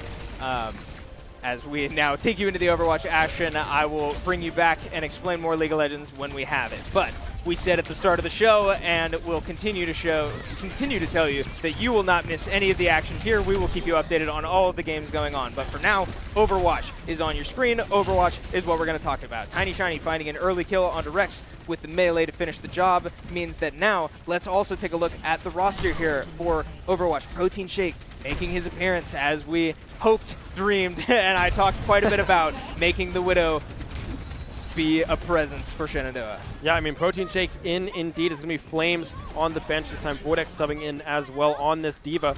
We are going to be running this D.Va Hyper Ring just dive comp, right, with this Juno, this D.Va. They go very, very fast. Voidex trying to stay alive, popped out of that mech, will most likely go down, will fall to Puppey on this Mei yet again. But yeah, I mean, I like the switch up. I like Protein Shake coming in on this hit scan. Has been looking very good thus far, able to find a couple of these angles and getting first push on that bot, getting themselves to a fairly small lead, but GVSU slowly pushing that one back. Yeah, and this is the type of map, again, we kind of described with King's Row that has these long distance corridors, right? Very long, open places to fight, right, where these fights will absolutely be taking place. But as we see a fight taking place indoors means that the Widow will now struggle to find a great opportunity. So Shenandoah opting to try to get out of there, but GVSU saying no sir, as we give you a quick little double box back into the League of Legends action. On the right side of your screen, right, we do see Levivane on the AD carry and a gank mid will mean that the early kill, it is Empro in the jungle. So excuse us, Empro on this Skarner finding not first blood, but an early kill onto Embry-Riddle on a mid lane gank to tie this game up 1-1. Yeah, I mean, a great gank look, a great setup coming through from Aurora as well on Noob. And look at Trypophobia top lane. I believe the first blood was on to them, but I mean, you're a Mordekaiser. You'll scale. Just stay safe, play for late game, get that CS up, and you'll be looking pretty comfortable for that late game. As now we swap back over. Deadeye being used by Rex. Will not be able to find the kills. Voidex able to capitalize on that one, finding that kill and finding the explosion onto Flame Rider as well. GVSU pushing very soundly into SU's half of the field, but now regaining control is SU. TinyShiny going, hunting almost, able to find that melee onto the Brig. Pulse Bomb up and available, but still, I mean, a positive fight coming through from SU, and now some positive movement of that robot for the Hornets. Yeah, I mean, a great fight all around. Conclusive fight there for Shenandoah as we take you back to the right side of the screen, right? We do see a little jungle skirmish as Skarner looks to just bail away into the wall and get out of that one. You do not win that, and Empro knows that. So early advantage in favor of Lilia there in that 1v1. But so far, Shenandoah looking a little stronger than they did last week, as they had a tough week last week in League of Legends. But back on the left side of your screen, right, we're back into the Overwatch action. Some early chip damage and an early kill. 2 early kills for GVSU mean that Shenandoah, once again, forced to back off and let the robot walk back, as we, again, on the right side of your screen, see a solo kill coming from Dard on the Cassante, back behind SU's top tower, finding an early kill onto Trypophobia's Mordekaiser. Yeah, I mean, trying to play safe, but I mean, when you're up against a Cassante, sometimes it's pretty hard to do that. As now we switch back over to this Overwatch half of the field. The wall coming through from, I believe that was Puppey, able to find that wall. Voidex going down, getting knocked out of that mech. Right now, SU unable to get the push heavily in favor of their side, right? I mean, GVSU is just pushing so cleanly, finding so many angles into these fights that SU just can't respond. Yeah, GVSU really planting their foot in the ground as we take you full screen back into Overwatch, as GVSU really looking to end this game somewhat quickly. Not quite going to be able to end it off this fight, but we see early chip damage both directions, right? Nothing too crazy as the Orisa ult will come out for GVSU, finding no kills just yet, but some early damage onto Voidex, but will quickly be healed up now. Nano coming out onto Voidex's D.Va will mean that he is doing some extra damage, but early kills once again going in favor of GVSU, meaning that Cherry and Protein Shake go down. Protein Shake opting to switch to the Cassidy, meaning that we lose that Widowmaker value we've talked so much about. TinyShiny also going down to the Cassidy headshots, dealing just so much damage. And now, just GVSU looking to finish the job, right? What a fight that has basically already been won. Shenandoah looking to buy as much time while their teammates respawn. But GVSU really making a statement so far in this push game. Yeah, I mean, GVSU trying to force 5 games here against SU. Protein Shake will have the Deadeye up and available if he's able to find huge kills. That could be the turn that they were looking for. Clabiella already going down. Rex able to laser them down with the Cassidy. And now we see Voidex standing strong, trying to find this angle. The Deadeye will find one onto Rex as well. Protein Shake with a double kill to pull that team fight win out of a hat there. But yeah, I mean, SU still alive, still in it, but have a whole lot of distance to travel if they want to stay in this one. Yeah, great job really settling in and making sure that this game doesn't end quite yet as we take you back to a double box and to an unfortunate for Shenandoah Cassante double kill. Gank top lane unsuccessful for Shenandoah. Skarner and Mordekaiser will go down, and Cassante now at 4-0 with a bounty on his head and a Sheen chain vest in his pocket will be causing lots of issues for Shenandoah. Meanwhile, back to Overwatch, we see Protein Shake going down early once again. Now, ultimates in favor of GVSU, and really, I say that because there's only one ultimate up so far in this game, right? Puppy with the Blizzard, the only ult in this game, and we see them on your screen now. But yeah, good to point out that Cherry did swap over to this Kiriko as well. So that Ana, that Nano, not there. Going to comfort for Cherry, trying to find these angles, but unable to find any of them just yet. Protein Shake trying to find this flank will go down.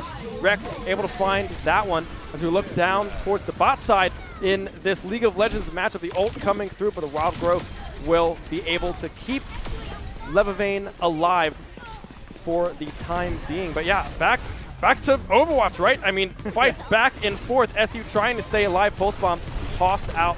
Won't be able to find a kill just yet. Flame Rider able to keep the ball rolling for GVSU. I mean, it's just pick for pick, but right now GVSU will not go down. yeah, and another very close fight in the league game too, but we will take you full screen Overwatch as again, almost any one of these fights could be the last fight of the game, but so far Shenandoah looking to make that not the case as they push the robot all the way back past the checkpoint now, so spawns will be back to normal as they look to get any traction so far, but for now, right, one ultimate up in the game once again on Protein Shake. Now 2 about to be 3 for Shenandoah. So big ultimate advantage for Shenandoah, and we'll see if they can capitalize on it. Yeah, Deadeye, Kitsune, and Orbital Ray about to be up and available for this SU squad. Only Brig on the side of GVSU will have their ultimate up and available, but Protein Shake will go down before the Deadeye can be used. Cherry, Clabiella holding on to their respective ultimates as well. Trying to keep Voidex alive, but Brig into the backline. The TP out from Cherry will be able to stay alive for the time being, but Puppy will be able to find the angles yet again. 3 ultimates still up and available for this SU squad, but GVSU looking so strong on this push map. Yeah, Shenandoah just struggling to find much of a window for anything, right? Really struggling to get off the ground here as we see they haven't gotten much distance on the robot, and anytime they seem to win a fight, they aren't able to snowball that into more success. But we see more early damage. We take you back to a double box to keep you up to date with the League of Legends action. Again, this is just a beautiful show, isn't it? We are going to make sure you don't miss a single thing. But so far, it looks like we haven't missed a ton in League as the Void Grubs come up a kill line of 2-6 in favor of Embry-Riddle. But back to the Overwatch action, right? Voidex finding a kill, Protein Shake finding a kill as well, but an early pick in favor of Noob just outplayed like insanely. The ult coming through from Aurora, able to TP back out as the Irelia went under the tower. Empro now trying to find the Cassante, but he's 6-0. The Q3 will miss. Embro trying to get out of dodge, but won't be able to do so. But yeah, Noob just had an insane outplay under the tower. The ult coming through from Irelia does hit the dash through, and then the Aurora ult back into the middle of the lane. The tower shots coming through. I mean, a great play coming through from the SU mid laner. Yeah, love that. I mean, the Aurora finding its value as we now take you back to a double box for what could potentially be the final fight of this game. Overtime, ticking down, and sure enough, it will be the last fight of this game. Shenandoah losing game 4, and this will be a tie series 2-2, and we are going to game 5. We'll take you back to a double box once again and take you back to the League of Legends action as we wait for game 5 to start in the Overwatch series. Yeah, game 5 for SU Overwatch up 2-0, trying to avoid the reverse sweep. Now we can see Tripophobia just trying to get some poke damage as SU now posture around the Drake, only down about 4k gold here, 13 minutes in. A big improvement from earlier on in the year. Or last week, rather. So love to see the improvement across the board from all of the members of this League of Legends roster that we have. But now a collapse coming through. Levavane ultimates popped across the board. I mean, Embro grabs 2, but it's too late, right? The fight already over. Embro trying to stay alive, but in the face of 3 members, you won't be able to do much. Noob now. The little bunny trying to hop away. Will be able to do so. Running away from the deer. Right. Yeah. Bunny and deer chasing each other down. Yeah, Shenandoah able to walk out with the dragon, if nothing else, but unfortunately losing 3 of their own will mean that this gold advantage grows more and more significant in favor of Embry-Riddle.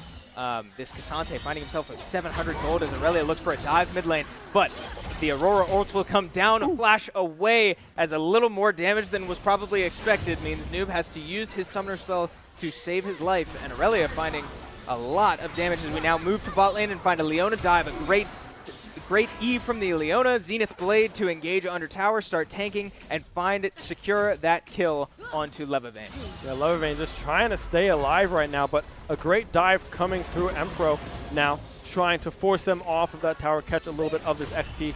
Galaxy Bird there to back them up. But thus far, I mean, Embry-Riddle has been looking very strong across all phases of the game.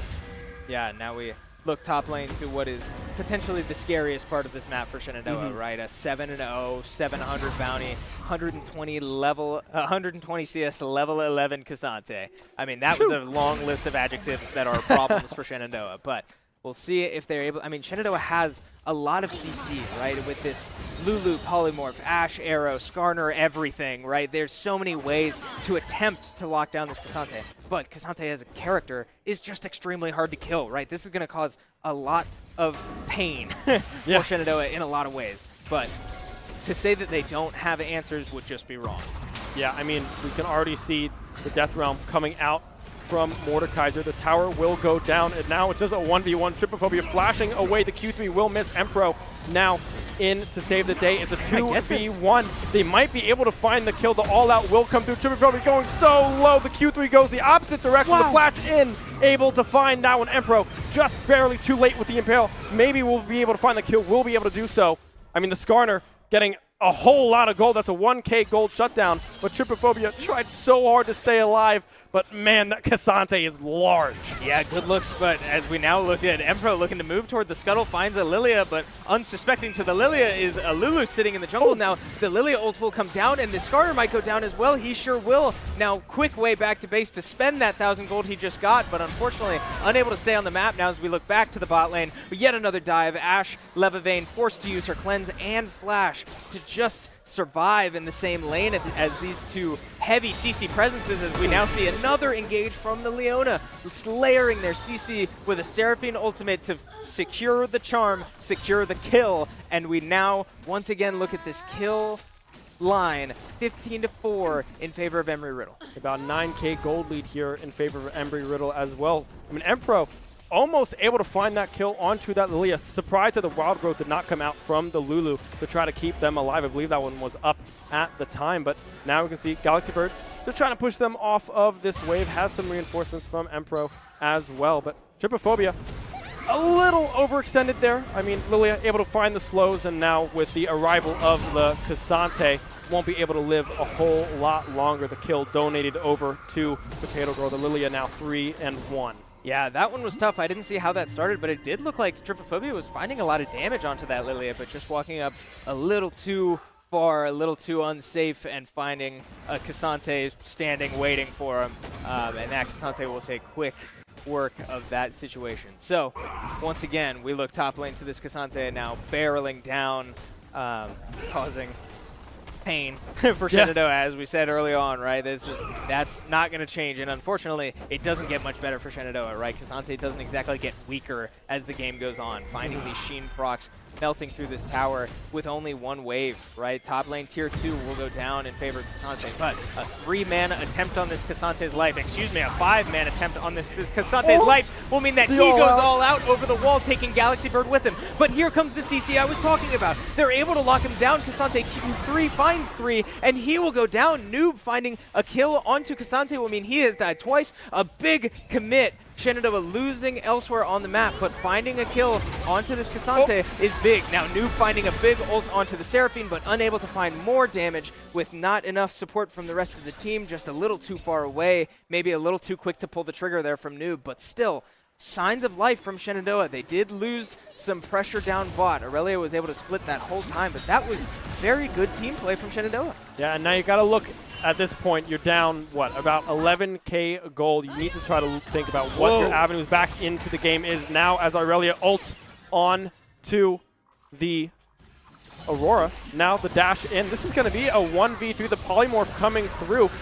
A little overzealous, possibly. No flash on this Aurelia. Will possibly find a kill. The WoW growth will come through to keep Galaxy Bird alive, but maybe a little bit of over-aggression there coming from Embry-Riddle. Yeah, not quite sure what the plan was there, but Embry-Riddle's mid laner, Killox, looking for a little pick onto Noob as Noob was moving to the rest of his team. So presumably not enough information for Embry-Riddle looking to make an aggressive play. It does not work out, but almost does. Galaxy Bird still forced to use that Lulu ultimate to stay alive in that fight. A very close call, but nonetheless, Shenandoah comes out on top and walks away with the Herald through all of that as well. Leva Vein now backing up, will be hit with the Swirling Seed, but won't be under too much threat just yet. But now back to what I was saying, right? The avenue's back into this game, right? We see Noob here, 202 on this hyper-scaling mid laner, this Aurora, having the Rod of Ages already completed, 7 minutes in, 7 stacks on that one, will only get stronger. So maybe if they play this late enough, this Ashe will start to come online, as well as this Mordekaiser. I mean, 0-7-2, yeah, not a pretty scoreline, but you can still take one person out of the fight. If you take the right one out, it can do a whole lot of work, creating that 4v4 with a very strong 4v4 with the Skarner, Aurora, Ashe, and this Lulu on the side of SU. No, you're absolutely right. The value of Mordekaiser being able to ult someone out for, I believe, 7 seconds to completely take somebody out of a fight, even if he dies, right? Even if it ends up being a suicide for Shenandoah, the value of getting that K'Sante, presumably K'Sante, out of the fight for the rest of your team to then go in and capitalize, right? This K'Sante is 8 of Embry-Riddle's 16 kills. If you take that out, that's 7 seconds that your team is only down 2 kills, right? If we look at these late game team fights over neutral objectives, right, neither team finding enough dragons to really threaten a soul just yet. But, I mean, they will be coming, right? The neutral objectives don't go away as we now see Killox looking once again to engage onto this Aurora. Looking for an ultimate, but the ultimate won't quite connect. Just on the very outside means that Noob does not quite have the damage. But here comes Empro on the Skarner. A charge right into the wall, and a double proc of the Aurora Q will mean that Aurelia will go down, and yet another well-executed team play from Shenandoah. We bring you back to a double box as Game 5 of the Overwatch series. 2-2 and a potential reverse sweep for GVSU has begun. Yeah, we are now on to this escort mode. It's now just your classic payload, right? So yes, get as far as you can and as fast as humanly possible, right? We see Protein Shake still in on this Widowmaker. Puppy able to find that one, winning that Widowmaker duel to start this map. But still, the push steadily coming through from SU. Rex dropping down, trying to find the angles, but unable to do so just yet. Yeah, we also have a Baron fight on the right side of your screen. Here is the trade-off of making coordinated team plays like that. Lilia able to find the smite onto the Baron for Embry-Riddle means that they will have the Baron for this fight, but it does not affect your damage. Mpro will go down, and Noob goes down as well, forcing SU to retreat out of this Baron fight, and here comes the K'Sante damage. K'Sante goes all out onto Galaxy Bird, Trypophobia running for his life, and so will Lebevane, but it will likely not be enough as a slow lands. The damage comes out. A very low Ashe gets into the base just in time, and it looks like will go down to the Leandry's burn damage. A team wipe, an ace for Embry-Riddle coming off the Baron and securing the Baron will mean that they make a massive push here into SU's base. Yeah, and it did look at that Baron fight. Trypophobia did ult the Irelia. The K'Sante left alone to wreak havoc into the backline of this SU squad. I mean, Lebevane, Noob trying to stay alive for as long as humanly possible, but with a tank that's doing a load of damage in front of you, it's hard to really counterplay that. K'Sante is an unbelievably strong champion right now. Right, and we knew that this was going to be a problem, right? You give K'Sante money early, K'Sante never becomes any easier to deal with.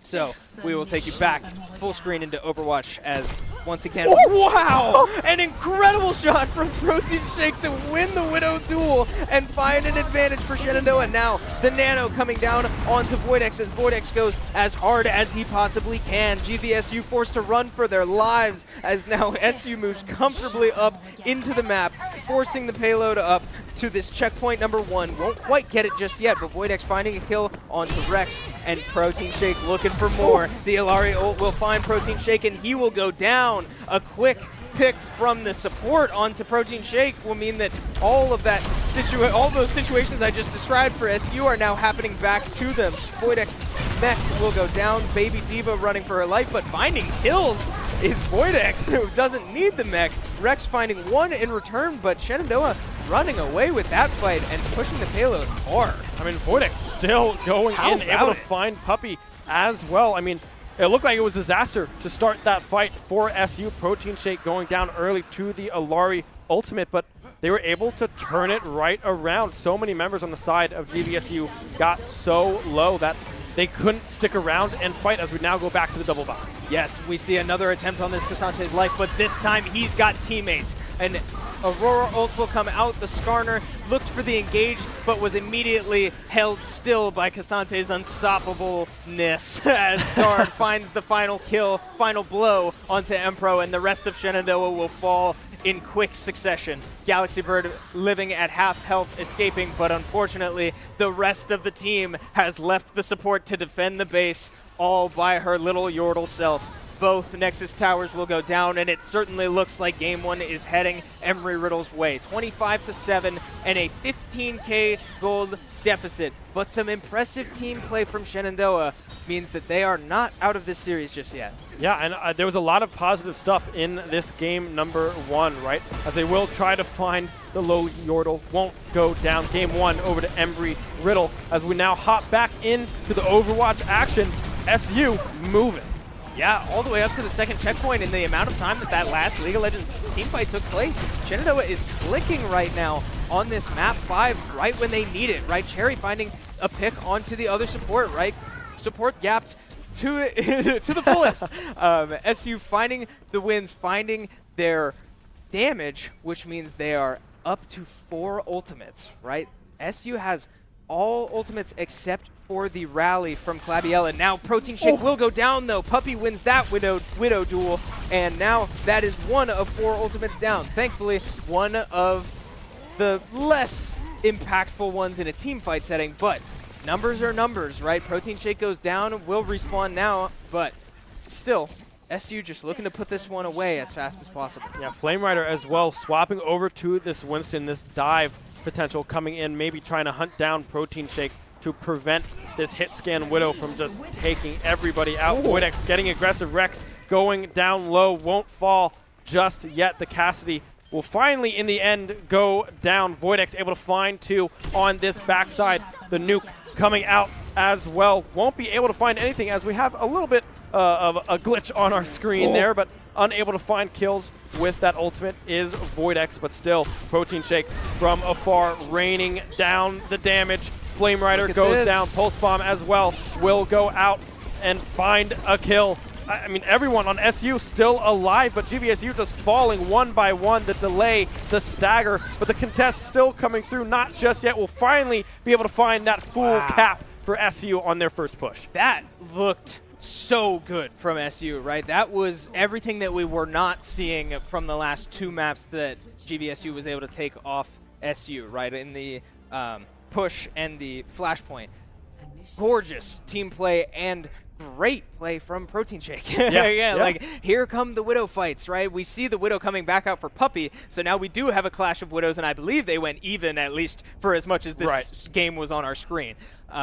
Both players able to find the headshot onto the other at their own respective times. But again, I mean, great stuff. We see the commit to the dives, right? We see Voidex finding the back lines as these Widows stand each other off, standing behind cover. Sure enough, that buys enough time for Voidex to say, all right, I'm bored. Let me go in and let me go in and find the rest of your team, and you can stand there as much as you want. So yeah, great stuff from SU there to find that push and leave a minute 37 on the clock.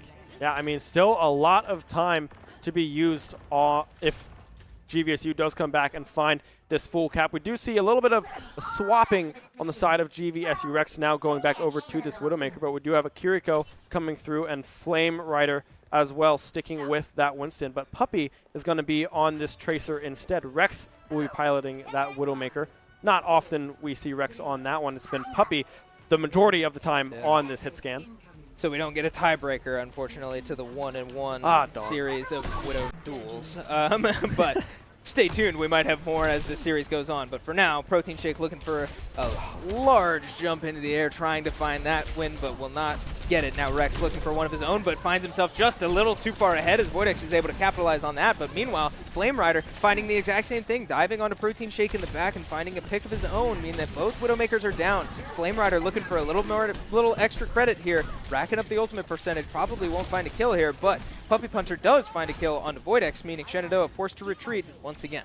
Yeah, the tank going down means pull the plug on the side of SU. GVSU pushing solidly towards this first point on push here. Protein Shake trying to get out of harm's way, but unable to do so. Trying to find that sneaky angle to try to really just get a lot of damage, but unable to do so. I mean, Flame Rider on this Winston just knows where Protein Shake is going to line up and is going to try to find these angles, right? But now Rex going in with the beam, trying to laser down Voidex, but unable to do so.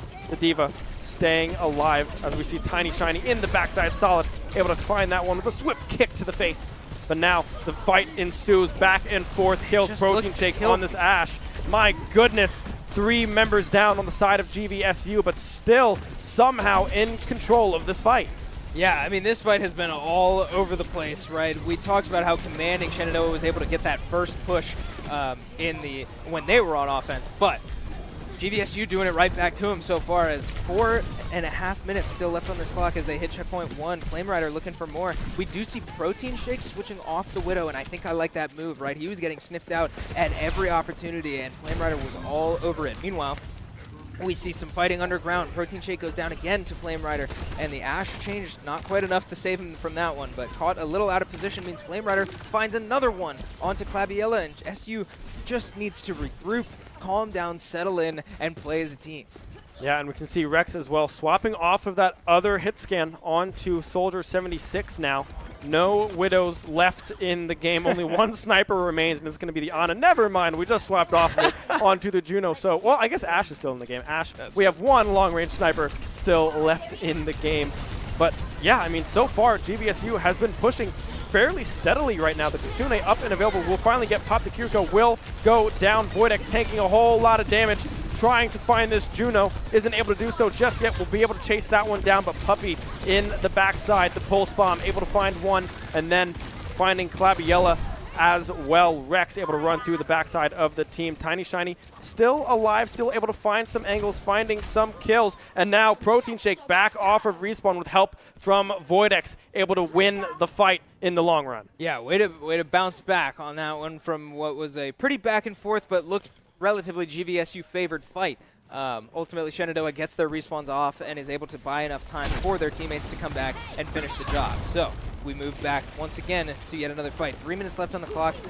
Without hitting checkpoint 2 means that GVSU still has quite a bit of time to work with. Yeah, I mean, GVSU still have plenty of time, like you said, right? They're very close to the second point.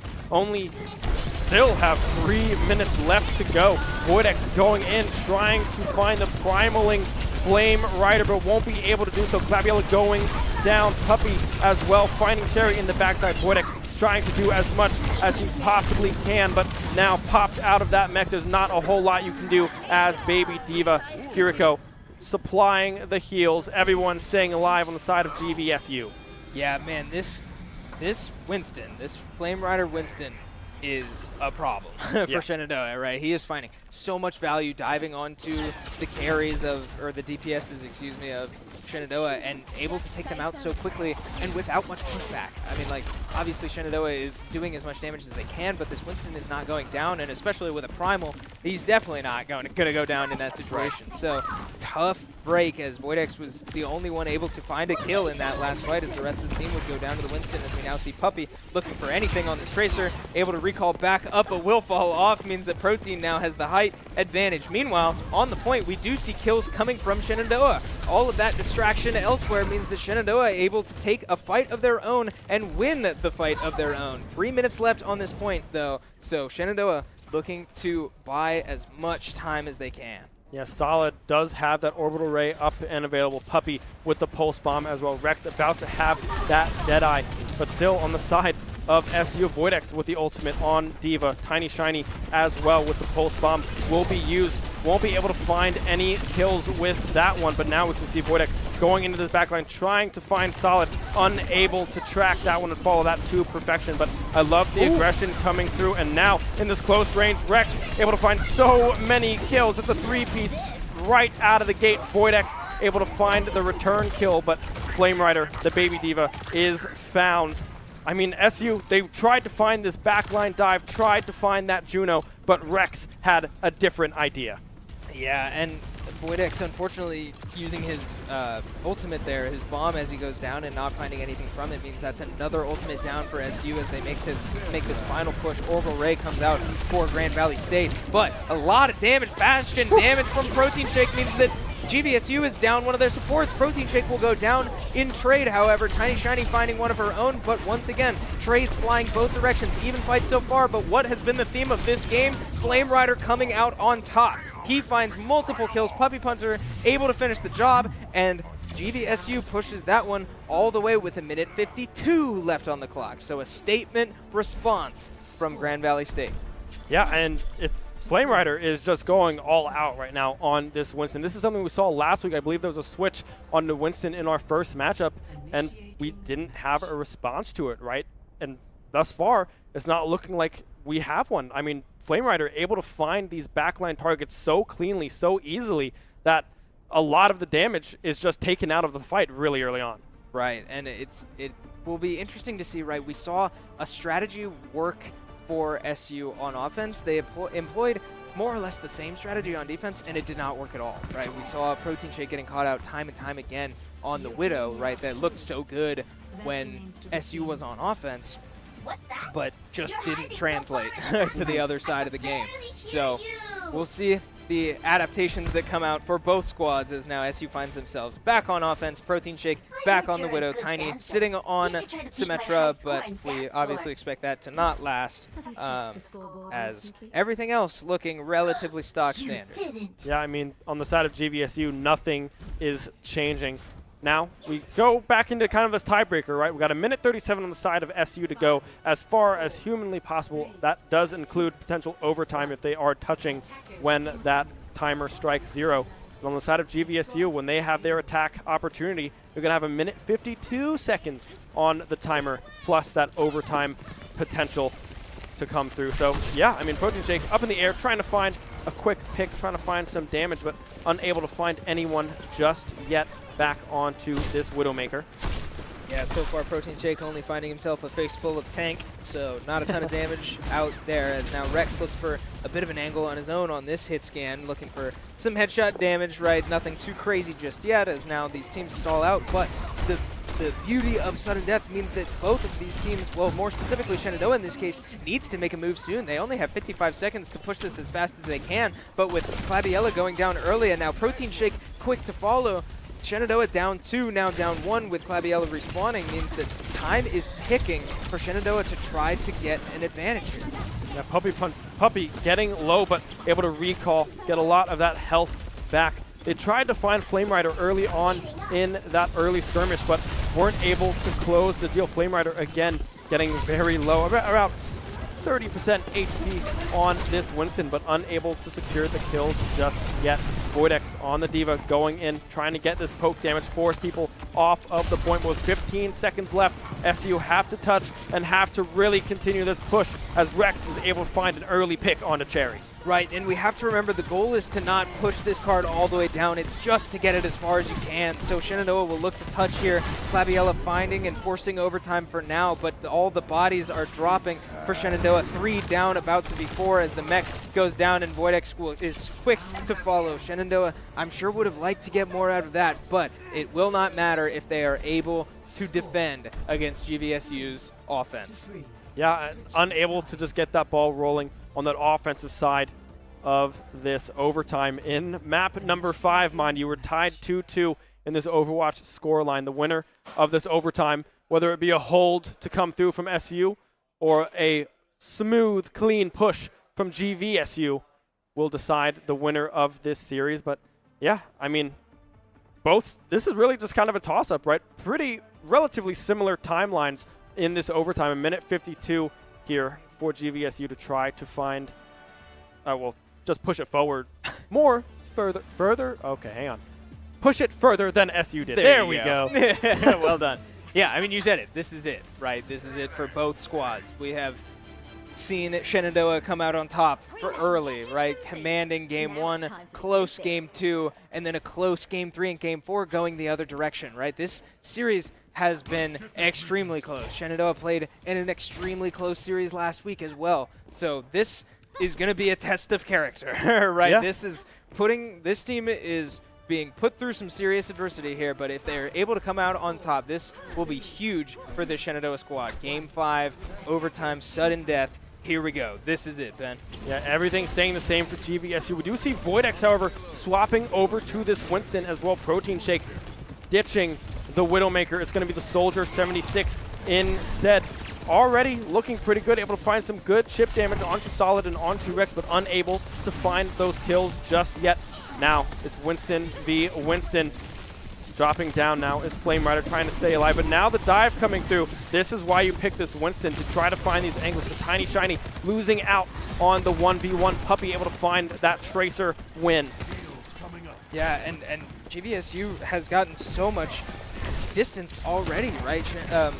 Coming out with a little more tempo, a little more aggression than Shenandoah did when they were on offense. And now with Cherry down, 1 healer down, and about to be 2 SUs in some serious trouble. They need to make a stand here as Voidex stands right on the point looking to buy as much time as possible, but he will go down as well. Protein Shake losing his health, and he will also go down. This is serious trouble, and it's looking like GVSU might be able to finish the job. If TinyShiny is able to buy enough time for Cherry to come back as the first one to die, but it's looking like it won't be enough. The swap to Lucio, Clabiella, Cherry also going down will mean that SU will drop that series. Grand Valley State completing their reverse sweep game 5 and coming out with their first win of the season. And it looked so close for SU as well, but this Winston swap, Flame Rider, just playing out of their mind just for the remainder of the series. Ever since that flashpoint, ever since that Winston came out, SU were unable to find the response. And huge props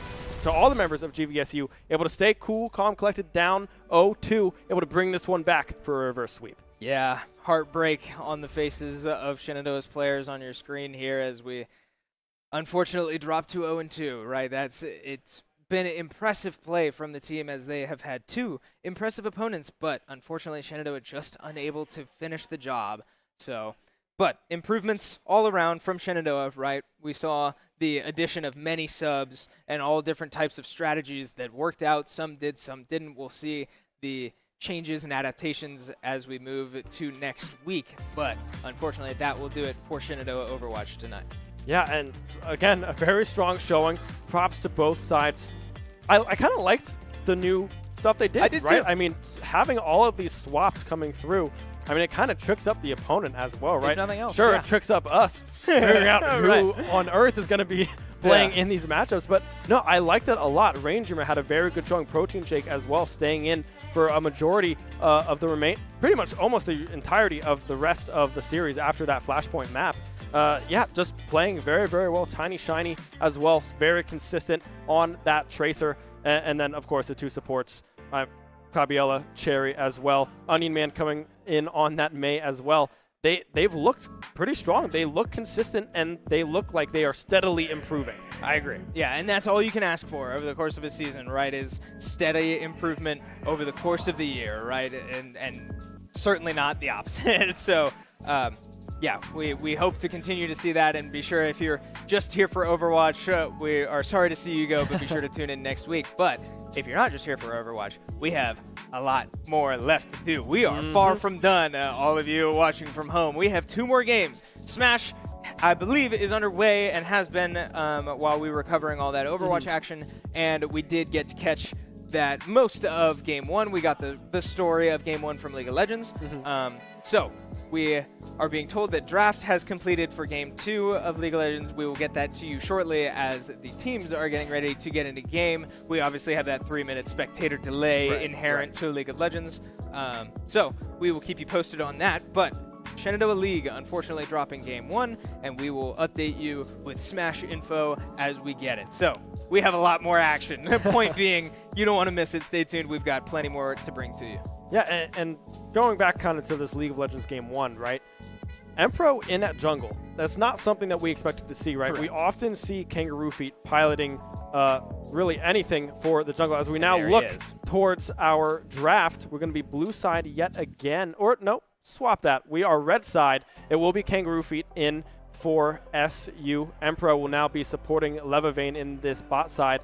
But yeah, again, another fairly early game team Trypophobia back on that Mordekaiser. Did not look bad whatsoever. But yeah, I mean, there's a lot of potential of pick, though, however, especially with this Kali. Levavane needs to position quite strongly to dodge out on the mid lane assassin. Correct. Yeah, this comp out of Shenandoah is textbook Wombo combo. Yeah. Right? Misfortune, Rel, Orianna, Wukong. Are you kidding me? Right? The goal would be to find as many people standing as close as possible, and all 4 of those players are going to press their R key at the same time. And and theoretically, everybody dies on Embry-Riddle Aeronautic University. But, so, strong comp, but a different comp from Game 1, right? We saw more focus on the Enchanter support. We don't see that here in Rel. We do see Trypophobia back on the Mordekaiser, which is to be expected, right? That's a pretty strong pick for him, although it didn't work out great in Game 1. Not having to deal with Cassante might help, but Gragas, unfortunately, is extremely good into any melee top laner ever. So, unfortunately, yeah, a tough matchup there for Trypophobia, but we'll see how he's able to come out of it. More or less, pretty textbook, more of what we expected, but moving people around. Empro down to support, Kangaroo Feet back in the jungle means we're going to see a serious playstyle change here from Shenandoah. Yeah, and a pretty standard bot lane coming through from Embry-Riddle as well. That Lucian Nami, tried and true, is always good. Absolutely. Right into pretty much every single matchup that you can find. The Nami buff onto the Lucian autos does a lot of poke damage, right? And that is probably the name of the game for Embry-Riddle in this early game. Picking up that Viego as well, another early game jungler alongside this Wukong. Pretty even matchup. Wukong sometimes can squeak out on top in some of those ones. As we now go to double box into SU.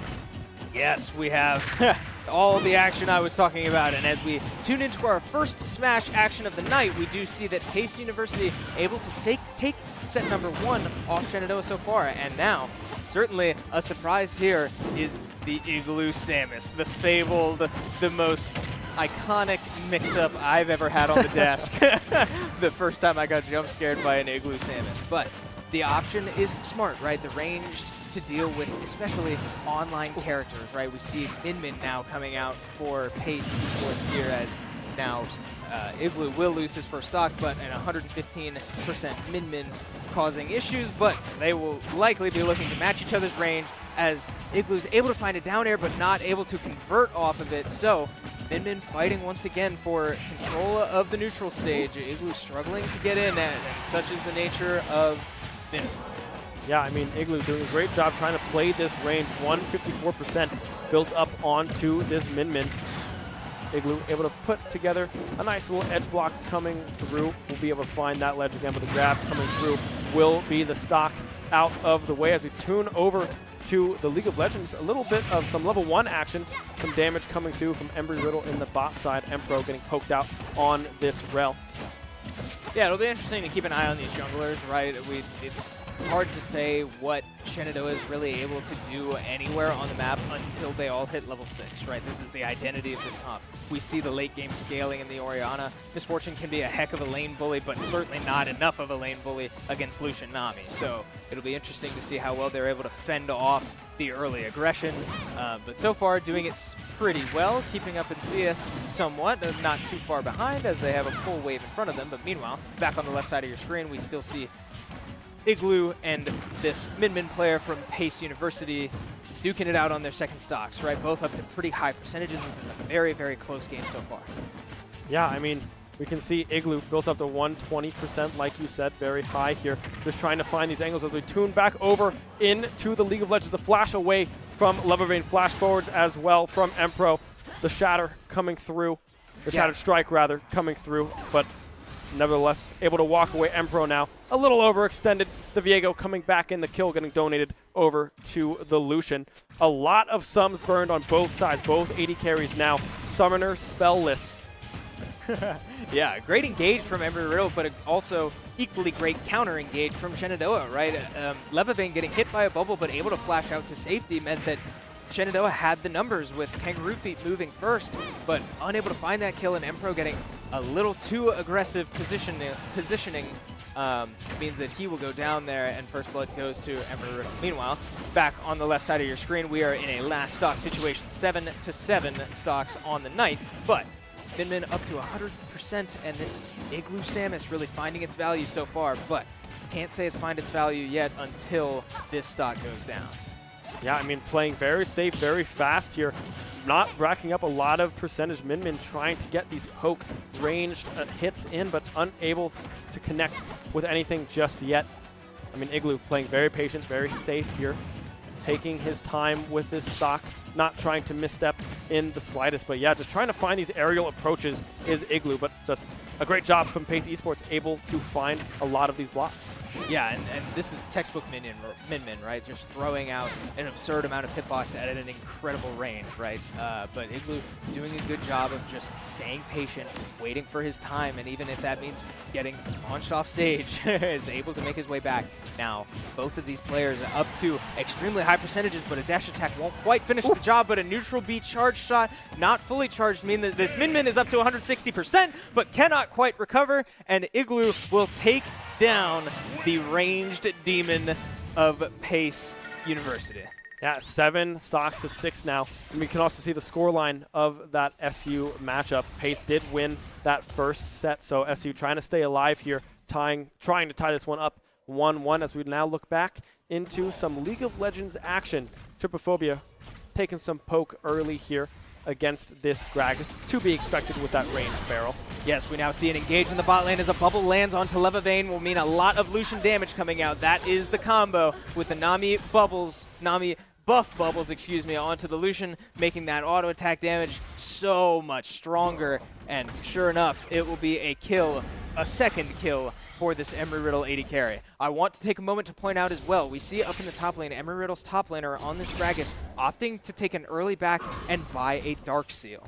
So if this game goes any similar to how it did last game with Trypophobia unfortunately dying just a handful too many times, that could mean a lot of AP in Gragas' pocket, but meanwhile, Rel down in the bot lane looking for any amount of damage, and I can't even talk about it before we're seeing Trypophobia finding himself in some trouble up top lane. He will not quite go down, but Rel dying under tower to this Lucian-Nami duo. Meanwhile, we have another engage in the mid lane. All of these lane fights now. A great Orianna ult. Shockwave finds one onto the Akali, pulls her under tower. She'll take one tower shot, but is able to ult back to safety. Good damage from both sides, but no kills. Now we have both junglers mid lane. The action does not stop on this Shenandoah broadcast. Noob in some trouble, will go down. Kangaroo Feet unable to finish the job on the other side. Now leaving both junglers to their lonesome, finding each other. Viego as Orianna with a little bit of range, finding some chip damage. Kangaroo opting to just walk out of that one, cut their losses, and try to regroup.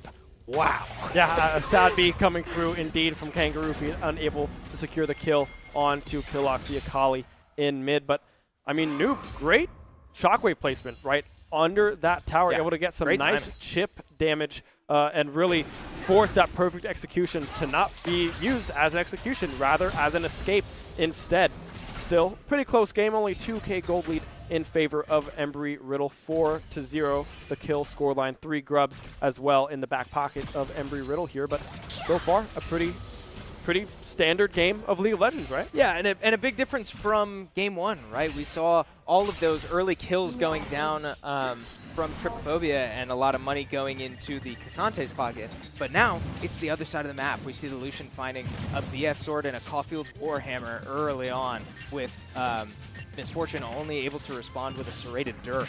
So big damage buff for Lucian, or at least in favor of Lucian. But back on the left side of your screen, we do have a double watch. So let's talk about it. We have the Game & Watch coming out for Pace University here. And Game & Watch is the character that we mentioned in the pregame, right? We know this character can cause some issues for a lot of Shenandoah's roster. So we're not 100% sure who went in first for Shenandoah, as we missed that due to the Overwatch action. But, you know, this there's the bucket I'm talking about, right? All of these projectiles coming out from Shenandoah are going to have issues getting through this Game & Watch, but a missed grab, and we'll see if Igloo's able to take advantage and potentially find some extra credit to give their team a stock lead, hopefully, before they have to deal with the anchor in the back in the form of Jules. Yeah, and the beauty of Game & Watch, right, is that he is a very light character, so if Igloo can put together a nice string at 85%, he might die because of that, right? I think Game & Watch is one of, if not the lightest character we have as we go into full screen. Shockwave coming through, the spin to win as well coming through from Kangaroo Feet. The perfect execution will not be able to find the kills. 2 kills in favor. The crash down as well. Shattered Spear coming through, and the bullet time coming through as well. Many great things happening on the side of SU as we hop into that dragon fight. Yeah, not a bad fight at all for Shenandoah, and nobody walking out with the dragon just then, but Levivane able to find 1 kill of her own, but Empro unfortunately taking a shutdown there as I believe it was the Lucian, just got barely out of the MF ult. But again, on the left side of your screen, Igloo able to find the extra credit that I talked about. He will likely go down to that forward air, and he sure will, but a stock advantage with 2 players left on both sides is kind of where Shenandoah would like to be right now. But back on the right side of your screen, we take you full screen into the League of Legends. Viego ulting forward to try to find a kill onto either one of these players and look for a reset. Might get Empro, and he will. Enough damage from the Viego with 1 kill, now 2. Meanwhile, up top lane, a great ultimate there from Dard on the Gragas to put Trypophobia back into the barrel, finding a lot of damage. Another barrel comes down, and a bonk on the top of the head will mean that Gragas finds his first kill and his first Dark Seal stacks. And with that successful gank in the bot lane, that does give them prio to move towards this Cloud Drake. The first Drake secured now from Embry-Riddle here, as now we just see the Lucian getting some solo plates in their back pocket. 4-1 now. Essence Reaver completed as well for this Lucian. Very, very strong. 11 minutes in, but still only a 3K gold lead. Not insurmountable by any means. Very winnable on the side of SU. Yeah, and I would like to see if our production team is able to check the gold values, because I unfortunately think a lot of the gold distribution went to Rel in that last fight, with a 500 gold shutdown, unfortunately going down to Rel instead of the Misfortune is not exactly where you'd want it. But money's money, right? It's going to make this Rel harder to kill, a little bit safer for the rest of the team. But on the opposite hand, right, all of the money is being funneled into this Lucian, right? We see a raw Cullen coming out and dealing half of this Misfortune health bar, who is under half of the CS of this Lucian, right? The money, it looks even from a team-wide perspective, but here it is, right? A 2,000 gold deficit in the bot lane as we now see a 3v3 bot engage.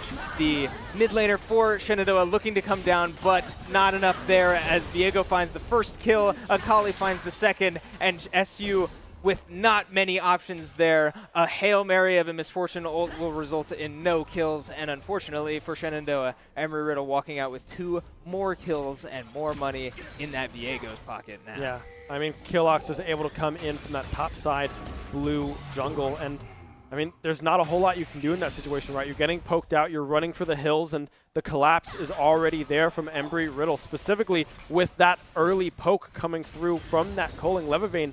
Not a lot of health to really do anything with, below 50% health. The Culling coming through, doing a whole lot of work to really set up that play for Embry.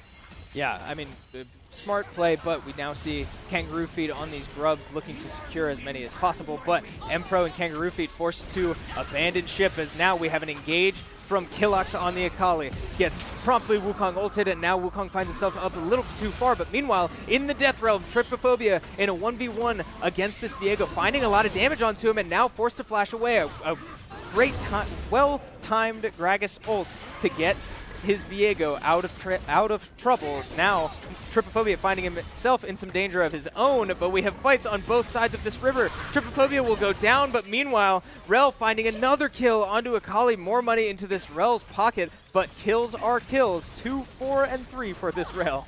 Yeah, I mean, Rel is, might as well go AD here, right? Go right, full damage, you're Take doing control. it, right? As now we hop back into the double box. Kipp in now. So I wonder if we led with AyeJay. Ooh. Oh, man. All right. Yeah, very well done, well-placed Bell to find the stun perfectly into his smash attack, extending the hitbox of his fire hydrant, although I don't even really think he needed it, but now finding a string of his own, racking up percentage on what we believed to be a pretty problematic player from Paste Esports, excuse me. This Game & Watch we were expecting to cause some serious issues, and I don't doubt that he is, but Shenandoah finding their answers as we now see Kipp with still all 3 of his stocks looking to put this Game & Watch away on this 1 kill, which will presumably lead to their remaining 3 stocks being Jules on either Bayonetta or Steve.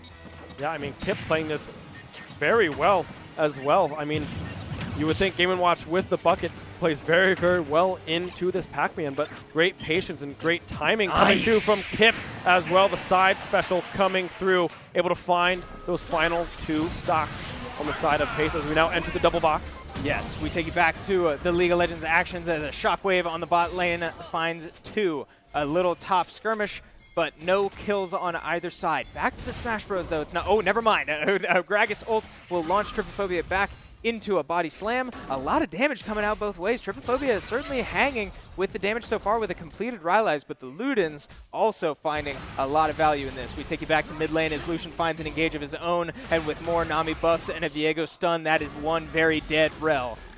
Now back up to the top lane, a flash body slam will mean the death of Trypophobia. Very close fight once again, but all of the later interactions going in favor of Gragas, and we once again see why Gragas is so good against those melee champions. Now, I love the aggression coming from Empro, however, trying to find that crash down onto that Lucian, but reinforcements just barely too far behind it. I believe it was Kangaroo Feet and Levivain in the area on the way, but I mean, you already saw it, the Nami there in time to find those heals, find those buffs, and then Lucian just able to run away with this early game damage that they have. The Navori Quick Blades completed, as well as 2 items to zip on the side of Embry-Riddle in this ADC department. 5-1 on the Lucian, looking very, very strong.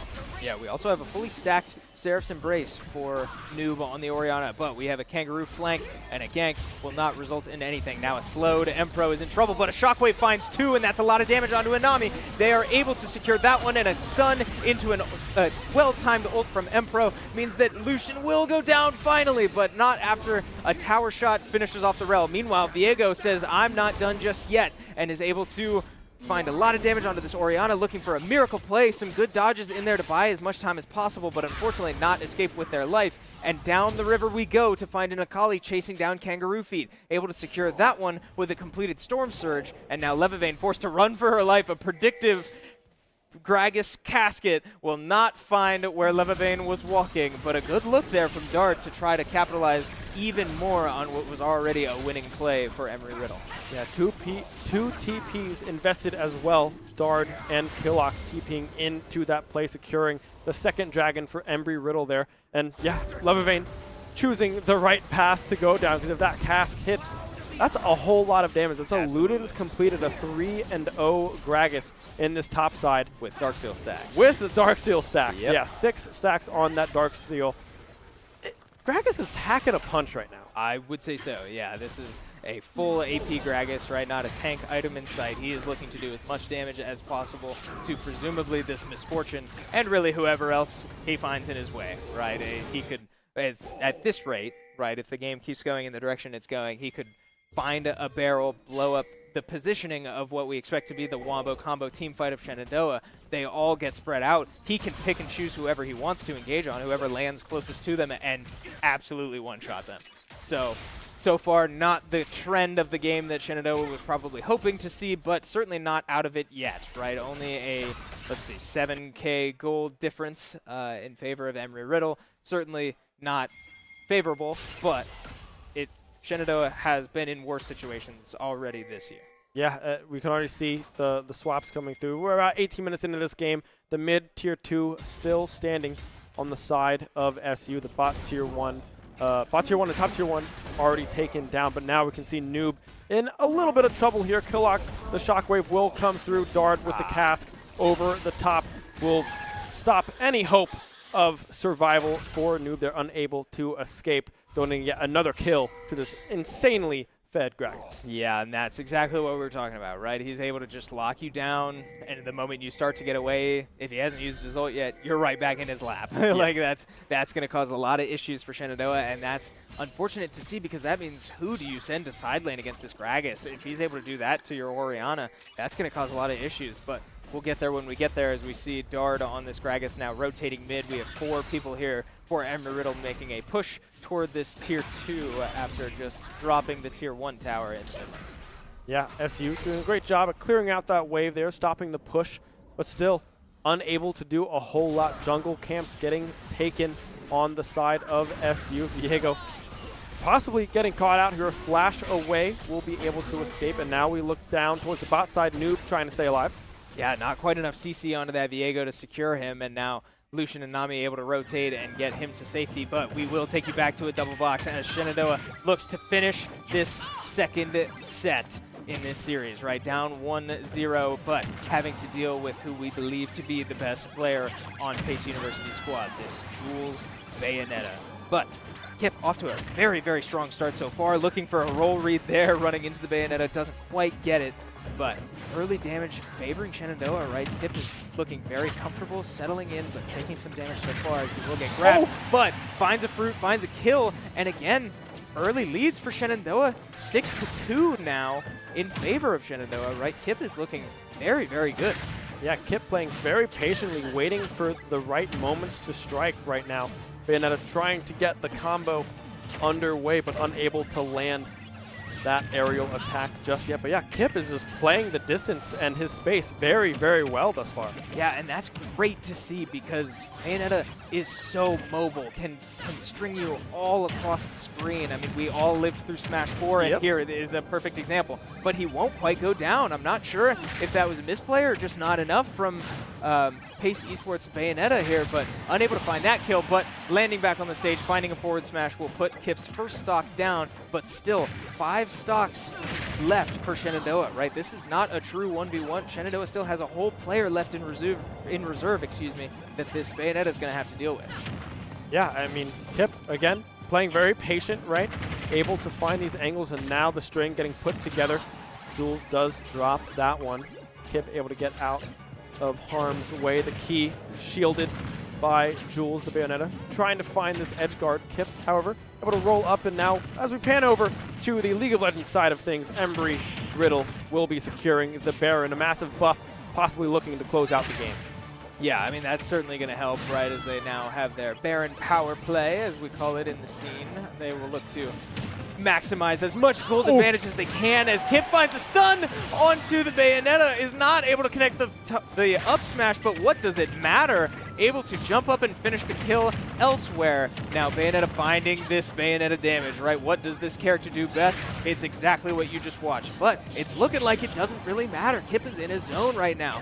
Finding the reads, getting great. That dash attack, finding the Galaga. Oh my lord! Kipp is in a mode right now and is looking to just put this away himself.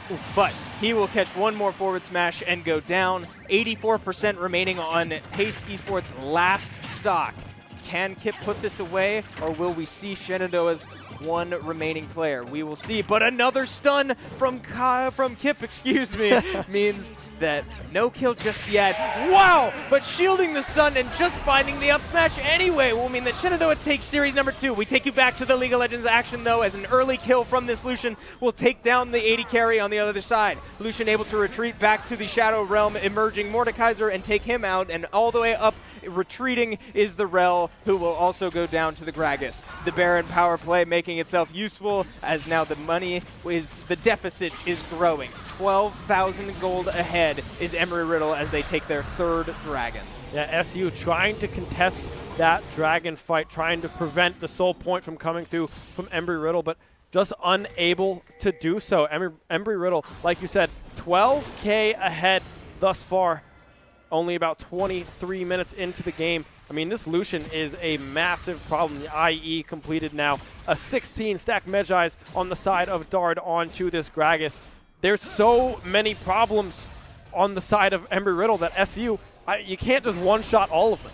Right, and the good news is Shenandoah's damage goes on everybody, right? They are playing this wombo combo type comp where ideally you're hitting all of them at the same time with as much damage as possible. So the problem is getting them all in a position where you can hit all of them. Gragas is going to be able to split all of you up so easily, and with the mobility of Gragas, Viego, Akali, and Lucian all able to reposition it in some way, it's going to be hard for Shenandoah to find these picks, so they might have to turn their wombo comp more into a pick comp to just try to get shutdowns, get themselves back into this game so that they can keep up in these team fights. But so far, Lucian dashing over to a wall and finding enough damage, he doesn't even care. That is a full health Wukong that he almost just one-shot and probably could have, but missed his dash just a little bit, unable to completely convert that ult, but still, almost one-shot Wukong and a reckless Lucian dash over the wall does not actually amount to anything for Shenandoah. And one thing to look at is this ball placement that Noob is trying to find here. Tripophobia doing a great job at clearing out this top wave. The cast going just a little bit too far, but still, Dard does so much damage. Just so taking the crash down now coming through. Calyx just able to dash away. No harm, no foul. But the flash body slam coming through. Dard able to find the solo kill. Yeah, good look from Tripophobia to try to get the flash, because Dard was very close to dying to tower, but unfortunately just didn't quite flash far enough away to get away from the damage, and he goes down, and Gragas is able to escape. But a good look there from Tripophobia. We're seeing the improvement, but unfortunately 0-5-0 in this game now as Kangaroo Feet looks for a little bit of damage onto the support, but might find himself into some trouble, but his clone will eat the stun, and we return back to a relatively neutral state. Yeah, and it's really up to Empro, right, on this rel to find this flash engage, this Magnet Storm. If they can find this Lucian piled on top of this Shockwave as well and one-shot that Lucian, they might have a chance of being able to come back into this fight, because that Lucian is doing so much damage if he's able to stay alive. But if they can get that pick, that one pick might be enough to turn some of these team fights back in their favor. Right, Gragas' damage is not what I would consider consistent, right? If you're able, to get rid of this Lucian somehow, however you're able to do it, that's a massive, consistent form of damage off the map for Embry-Riddle. But Viego is still someone to keep an eye on, right? If he's able to get resets, I mean, God knows what he could do to the backline of SU's team. So it's unfortunately not too easy. Like it's you know, you do one thing, you figure one thing out, but now there are problems elsewhere. So we'll see how they're able to address it. But certainly these are options, right? Shenandoah has options. They just need to find their way in. Yeah, Noob now matching Dard's push on the bottom side. And you can see the dash forward, the calling being used as well. from the Lucian, just trying to get some poke damage onto Levervane. Will be able to do so. The crash down coming through from Empro will have to flash away the bullet time as well. And here comes Killox, able to dash into the backside. The perfect execution finds the Misfortune. Noob now flashing out for his life. The Lucian does go down. Noob able to find that one, and a kill again, a triple kill now for the Orianna, able to fend off the tower dive for the time being. Wow. I mean, that was not at all how I would have told you that fight went after watching the start of it. Shenandoah's engage was very disjointed. They used the Misfortune ult without much CC. Rel engaged when Kangaroo Feet was falling back. Like, it just looked a little off tune, a little off timing for Shenandoah, but a little too much aggression from the other side means that all of a sudden, Noob gets 3 massive kills, and with 192 CS, that's a very strong Orianna, and that's exactly what Shenandoah needs to stay in this game. But we will take you back to some Smash action as we now have an interesting thing on our screens. It looks like Pace is opting to put the Bayonetta in first. A big mix-up from Pace Esports to try to capitalize on maybe an unsuspecting play from, or at least not expecting that play if you're Shenandoah. But back on the right side of your screen, we do see Gragas once again finding a solo kill onto Tripophobia, racking up the money, racking up his damage, and becoming even more of a problem for Shenandoah to deal with. Yeah, and another thing to point out here on the Smash Bros side of things, we have Far Rhombus in a Jigglypuff player playing Ness instead, trying to just get some of this chip damage. But I think you're right. We're not expecting this Bayonetta to go out this early. No, not at all. And it's certainly a strategy, right? We've seen teams do this all the time, right? It's do you want your anchor in the front? Do you want your anchor in the back? There's no correct answer per se, but it's totally up to how you play. Now, we do see Bayonetta taking Far Rhombus all the way up to the very tippy top of the screen, but on the right side of your screen, we do have a team fight breaking out. Lucian finding all kinds of damage, and Colin finding 2 kills of her own, leaving Noob, the money-making machine that we just saw from the last fight, all by himself to die in the bot lane now, as we have 3 dead for Shenandoah and an 18k gold deficit with an Infernal Soul to top it all off. Tripophobia is in danger just standing here as Lucian goes over the wall and is able to finish the job. Light work there, unfortunately, for Shenandoah, as now Empro, the only one remaining, will also go down. Respawn timers a little too high for Shenandoah. 10 seconds, now 5 seconds for Levervane to respawn, but with no ultimate, this Misfortune won't be able to do much against a 5-man assault onto the Nexus towers. We see a flash body slam from Gragas to try to take out Levervane before even leaving the fountain. Ooh. A dodge of the Lucian Q almost means that Levervane's able to survive, but not quite, as this Lucian is just a little too strong. Nexus tower 2 dropping for Shenandoah, as now they move on to the Nexus, and that will do it for Shenandoah League of Legends. Down 0-2, Embry-Riddle able to take that one away fairly smoothly, and all around strong team play from Embry-Riddle.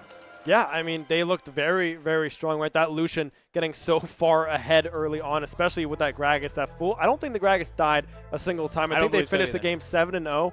I'd only imagine that's a full stack Mejai, so those casks are doing a whole lot of damage, right? But also on the side of SU, I like the kind of swap that they had here with the team. Noob in that mid lane position looking very strong, very consistent. Levervane as well playing very well in that ADC role. And everyone getting playtime, right? We saw Empro in the jungle in game number 1 and now swapping down to support in game number 2. Looking pretty decent on both fronts, right? So SU might have something going here. Right, and I guess the theme of the day, dating all the way back to Overwatch, has been improvement since last week. Shenandoah last week had a very, very tough showing. Right. They lost just about in all facets of that game.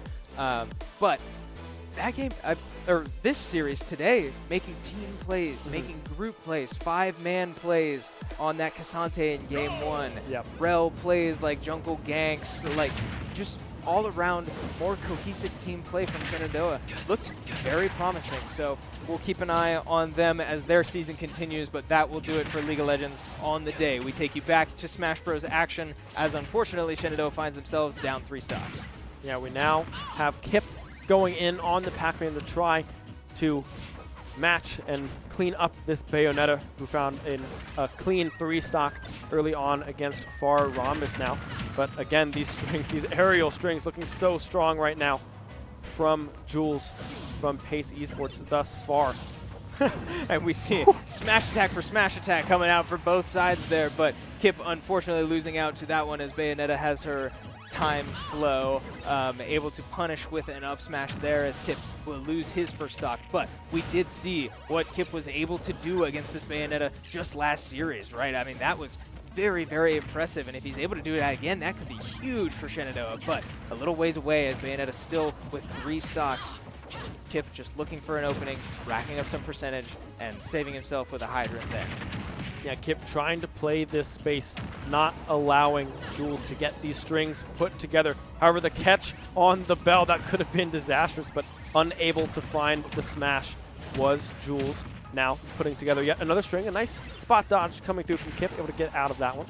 Yeah, well played there from Kipp to fall out of that combo, and now racking up this Bayonetta to 120%, just looking to put it away, but more of these Bayonetta combos stringing all the way up to the tippy top of your screen. Unable to finish that one, though, as Kipp says, I'm still here, and is able to get back on stage. Another caught fruit from this Bayonetta, and a missed grab, unfortunately for Pac-Man, means an easy punish.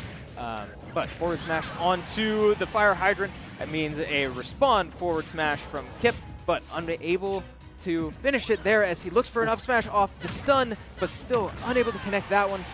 Bayonetta getting a little too aggressive there, and a great play throwing the apple into the hydrant to finish that stock. This Bayonetta has lost her first stock, and here comes Kipp looking for more.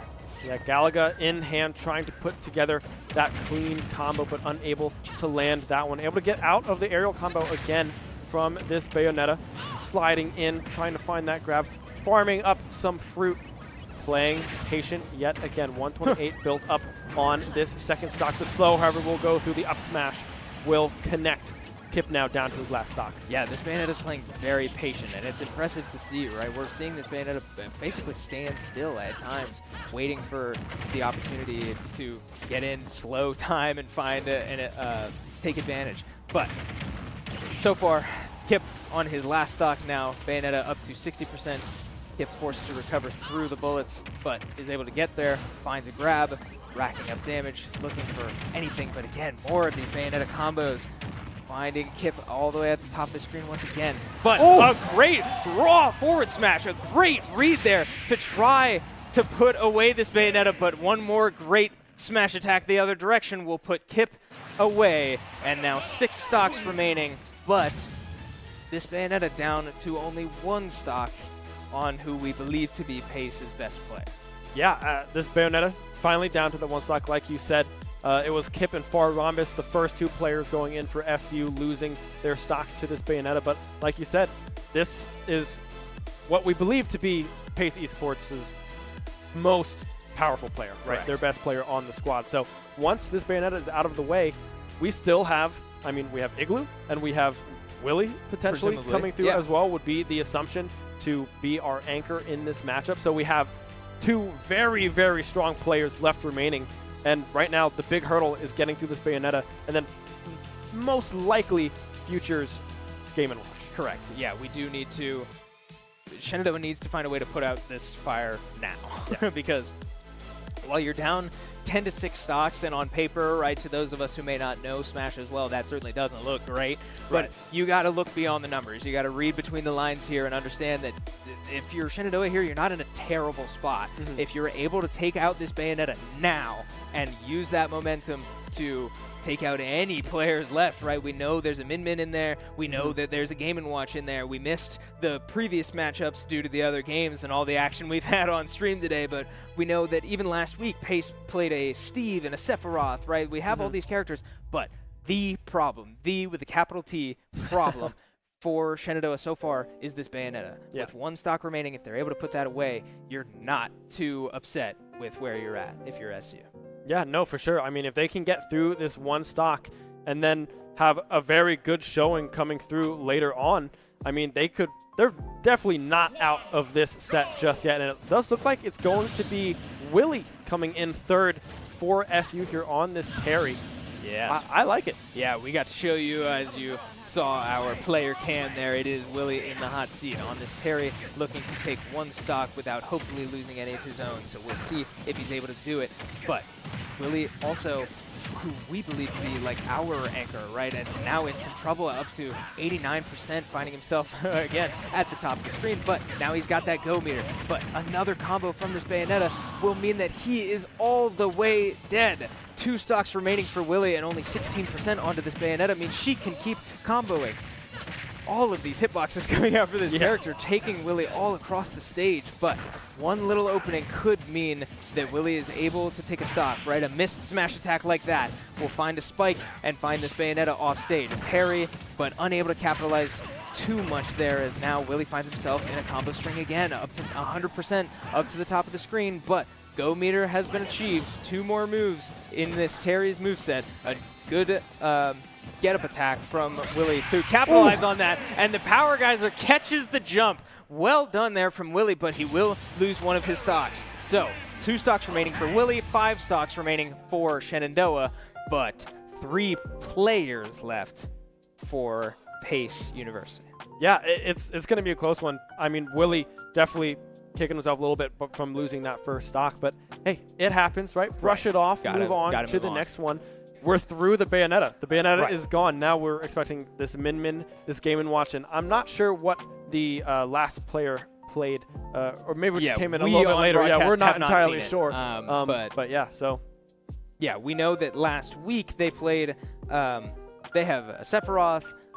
Last week they played Sephiroth and Bowser Jr., Steve, and Bayonetta. Today we have seen a Min, so that's one difference. And they had Game & Watch last week too. So they have a lot of players, right? They have a lot of options. We have Willy and presumably Igloo. But another thing worth mentioning is that last set we saw Igloo come out on Samus, not Yoshi, which is his online counter pick, right? It's going to thrive a lot more with an internet connection than it would in person, because we all know how comfortable Igloo is on that Yoshi.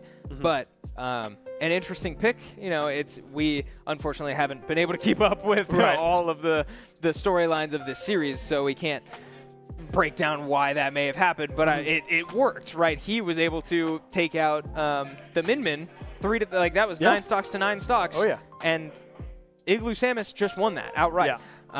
So knowing that Min could still be out there and that we have Igloo in reserve, that certainly feels good for Shenandoah. But all that to say, right, that's down the line.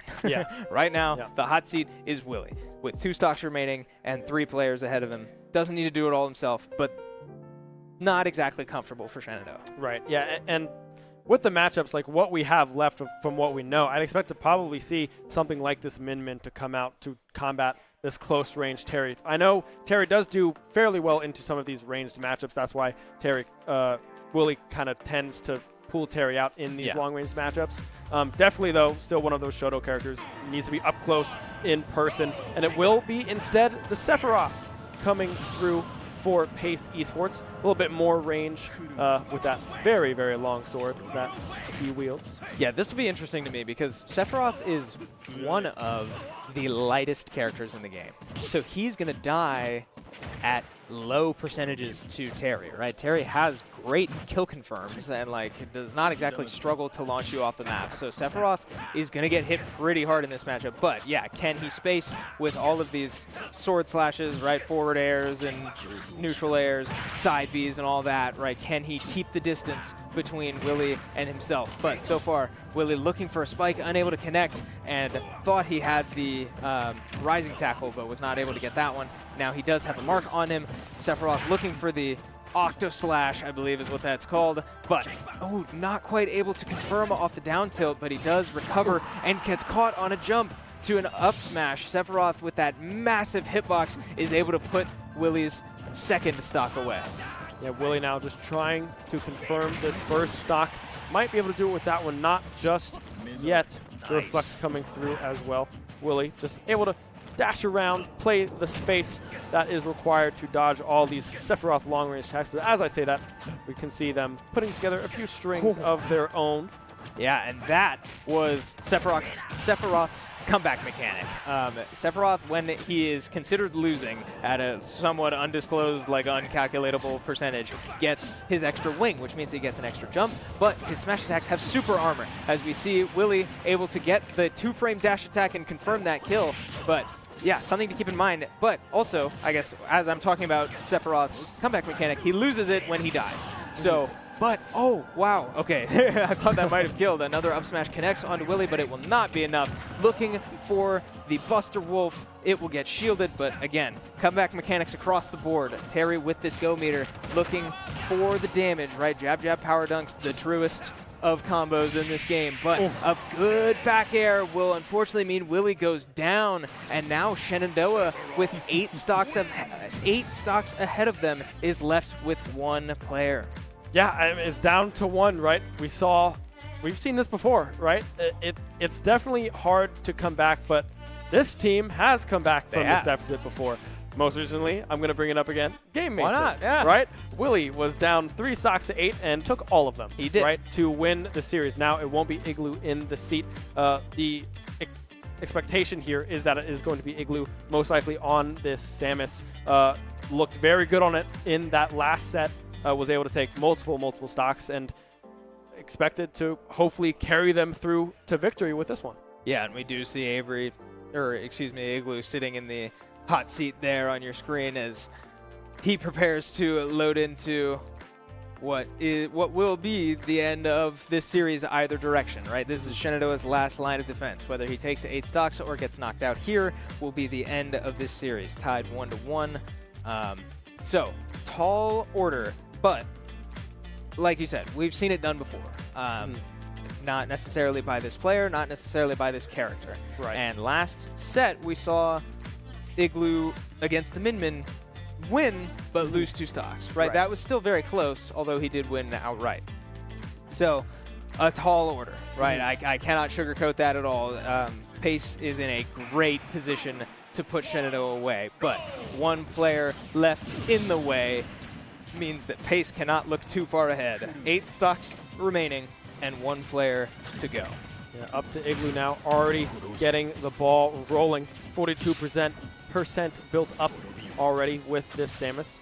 A very fast character, mind you. I mean, Samus is definitely a character that's very difficult to get a hold of. I mean, you can see the range projectiles that this Samus can use. Just trying to play the distance, make sure Sephiroth can't get anything too crazy off on them. Yeah, and we now see, you know, the zoning efforts of Samus, right? The range that Sephiroth, can somewhat match, but not nearly to the degree that Samus can, right? We see all these neutral Bs, these charge shots coming out at random times, and Sephiroth just trying to keep up, utilizing that up B as much as he can, both to recover and also aggressively, because if he holds it, he swings 8 times, but that has one of the worst end lags in the game, so you don't see that come out very often. But Igloo just looking for anything so far, and again, that's what we just saw is what we're going to have to see for 8 stocks straight, right? Just sort of waiting, running away if you're Igloo, and waiting for a clear time to find a charge shot, but a well-placed back air will find its sweet spot and send Igloo off the stage for his first stock. Yeah, 2 stocks remaining now for SU, 139% built up on this Sephiroth. Trying to get these aerial strings put together to put this the second stock rather, away from this Sephiroth. Going high, we'll be able to find that side air, however, and be able to secure the kill. Yeah, always a little scary if you're Samus, right? The multi-hits of her up air and her forward air can sometimes be a little shoddy, but able to connect on that one and find the stock now as we move into Sephiroth's last stock. But so far, looking pretty good still if you are Pace University, right? 3 marks now onto this. Samus is able to parry 1, but now up to 83% looking to get back on stage, and this is the situation that you don't want to be in if you're Samus, right? If you're off stage, it's so much harder to find your way back on, and you're so much more comfortable being on stage, being so far away, and having your opponent off stage so you can do stuff like this. This is where Samus thrives, but unfortunately, Sephiroth able to make it back that time. And we look to reset and try to get the... Oh, but a shield break. A well-timed mix-up there from Pace's Sephiroth to find the down smash and shatter Igloo's shield, stunning him and confirming to a fully charged neutral B, launching Igloo into the blast zone. 85% remaining on Sephiroth's final stock here. It needs to be a huge run from Igloo now on this final stock. Will likely be able to find this one. Would be the guess, the hope, right? Yeah. Looking very, very strong coming through into this one. But the marks, again, 3 marks onto the Samus. Sephiroth playing the Friar here. Yeah, and we see Igloo's shield getting very low once again, so he's going to have to look out for another down smash. But so far, and there it is. But Sephiroth not really able to find his way on stage to get that down smash until it's well too late. Igloo able to find a grab, and an up throw will just do it. There you go. A good kill there from Igloo to find the connection, find his opening, and capitalize, get rid of that Sephiroth, but with only 1 stock remaining. 6 stocks for Pace. Yeah. It's a little tough now, right? This is going to be some like God mode gaming from Igloo if they want to bring this one back. And we're expecting the Min-Min and we're expecting the Game & Watch, right? Probably. Those, and I'd expect the Min-Min now, honestly. Probably. Just to try to clean up that final stock that Igloo was able to hold on to. But Casey, that Sephiroth played very, very well. Yeah. And honestly, it might actually make more sense, now that I think about it, to throw the Game & Watch out because of the bucket. Oh, yes. Fully charged Samus charge shot, like the neutral B, if it is bucketed, sent back to Samus, can kill Samus at 0. Yeah. Like, that's an extremely strong thing to have. And so, yeah, if you're Pace, you really don't hate either of those options, right? We saw the Min-Min take 2 stocks off Igloo Samus last series. I have no doubt that a Game & Watch player would feel pretty good about taking just 1 stock off of Samus. Right. So, tough, right? This is not where you want to be if you're Shenandoah, but this is where you are. Yeah, right. You gotta settle in and make the most of this. I hate to use the word miracle, but it's looking like it's going to take a miracle here for Igloo to put away 6 consecutive stocks. Yeah, it's definitely going to be difficult, right? But, I mean, the captain, the cool, steady-headed member of the team here, I mean, he can do it, right? He has the potential. The Samus is very clean. He's very, very good on this character. We're used to seeing that Yoshi, right, coming through from Igloo, but I mean, this Samus pocket pick is pretty solid, right? This is nothing to scoff at whatsoever. It looks like we will be hopping into this next matchup, and I think we kind of got it right. Yes. Here. It's going to be the Min-Min coming through to try to finish off Igloo's final stock.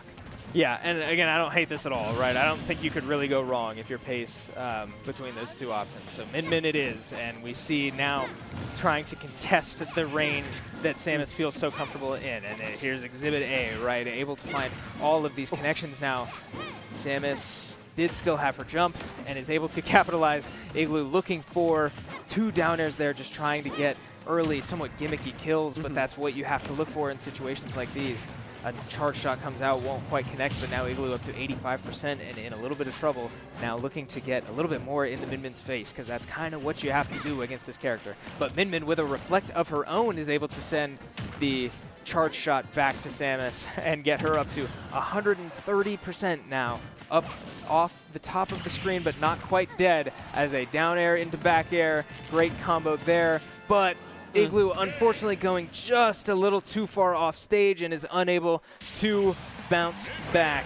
Shenandoah will fall in Smash Bros. NECC competition 2 weeks now in a row, and that will do it for this team. Yeah, and a great effort coming through from Igloo, right? But Pace just played great, right? Did. Every player from Pace showed up in pivotal moments, mind you. That Min-Min was playing very, very well, and then Jules as well on that Bayonetta to close out that second set. They did not win that one, but looked very strong, and then opened up that 3rd set looking very, very strong, taking 6 stocks by themselves. Correct, yeah, and we knew that this was a strong team. I talked to Igloo, the team captain behind us, a little bit before the game, and he described their team as incredible players, like, and especially Jules, that Bayonetta, because I was asking, like, you know, we don't have history with this team. We haven't played this university as far as I know, or at least not in recent memory. But I was like, you know, do we know any of these players? And he was like, absolutely. I know that player. So, you know, we knew this was going to be a tall ask. Shenandoah looking strong along the way, but unfortunately just not able to finish it. And that also unfortunately means that Shenandoah goes 0-3 once again on the day. Ben, we're not very good at this, are we? Yeah, no, I think we got to switch something up somewhere, right? We're 0-6 on Tuesdays. Like this stuff. Maybe we'll just call it fun It's day. not our fault, guys. We're just casting it. We're just telling you what's happening. It's not us, I promise. Yeah, I mean, unfortunate stuff. But, I mean, we did have plenty of improvement, right? I talked all throughout the day, improvement from last week on all of the teams, right? Shenandoah Overwatch going to Game 5 with a 2-0 lead, just unable to finish it. Shenandoah League of Legends playing more like a team than they have all year. Oh, yeah. Unfortunately, still getting 0-2'd in that series, but watching those games, there was plenty to be happy about if you're a Shenandoah esports fan. And then finally, Smash Bros. Once again going the distance all the way to series number 3, but just quite not able to finish the job. So unfortunately, that will do it for us here at Shenandoah. In the esports arena here. We had a lot of fun today, even with all of the losses so far. We certainly hope you did too. We'll try to bring you some more wins next time because we will be doing this every Tuesday for multiple weeks down the line. So be sure to drop us a follow on all of our socials, including wherever you're watching this right now. Thank you so much for watching. Be a friend, tell a friend something nice. It may change their life. My name is Chris Clayton. For Ben Kincaid, Molly, and Bailey in the pregame interview, thank you so much for watching, and we will see you next time.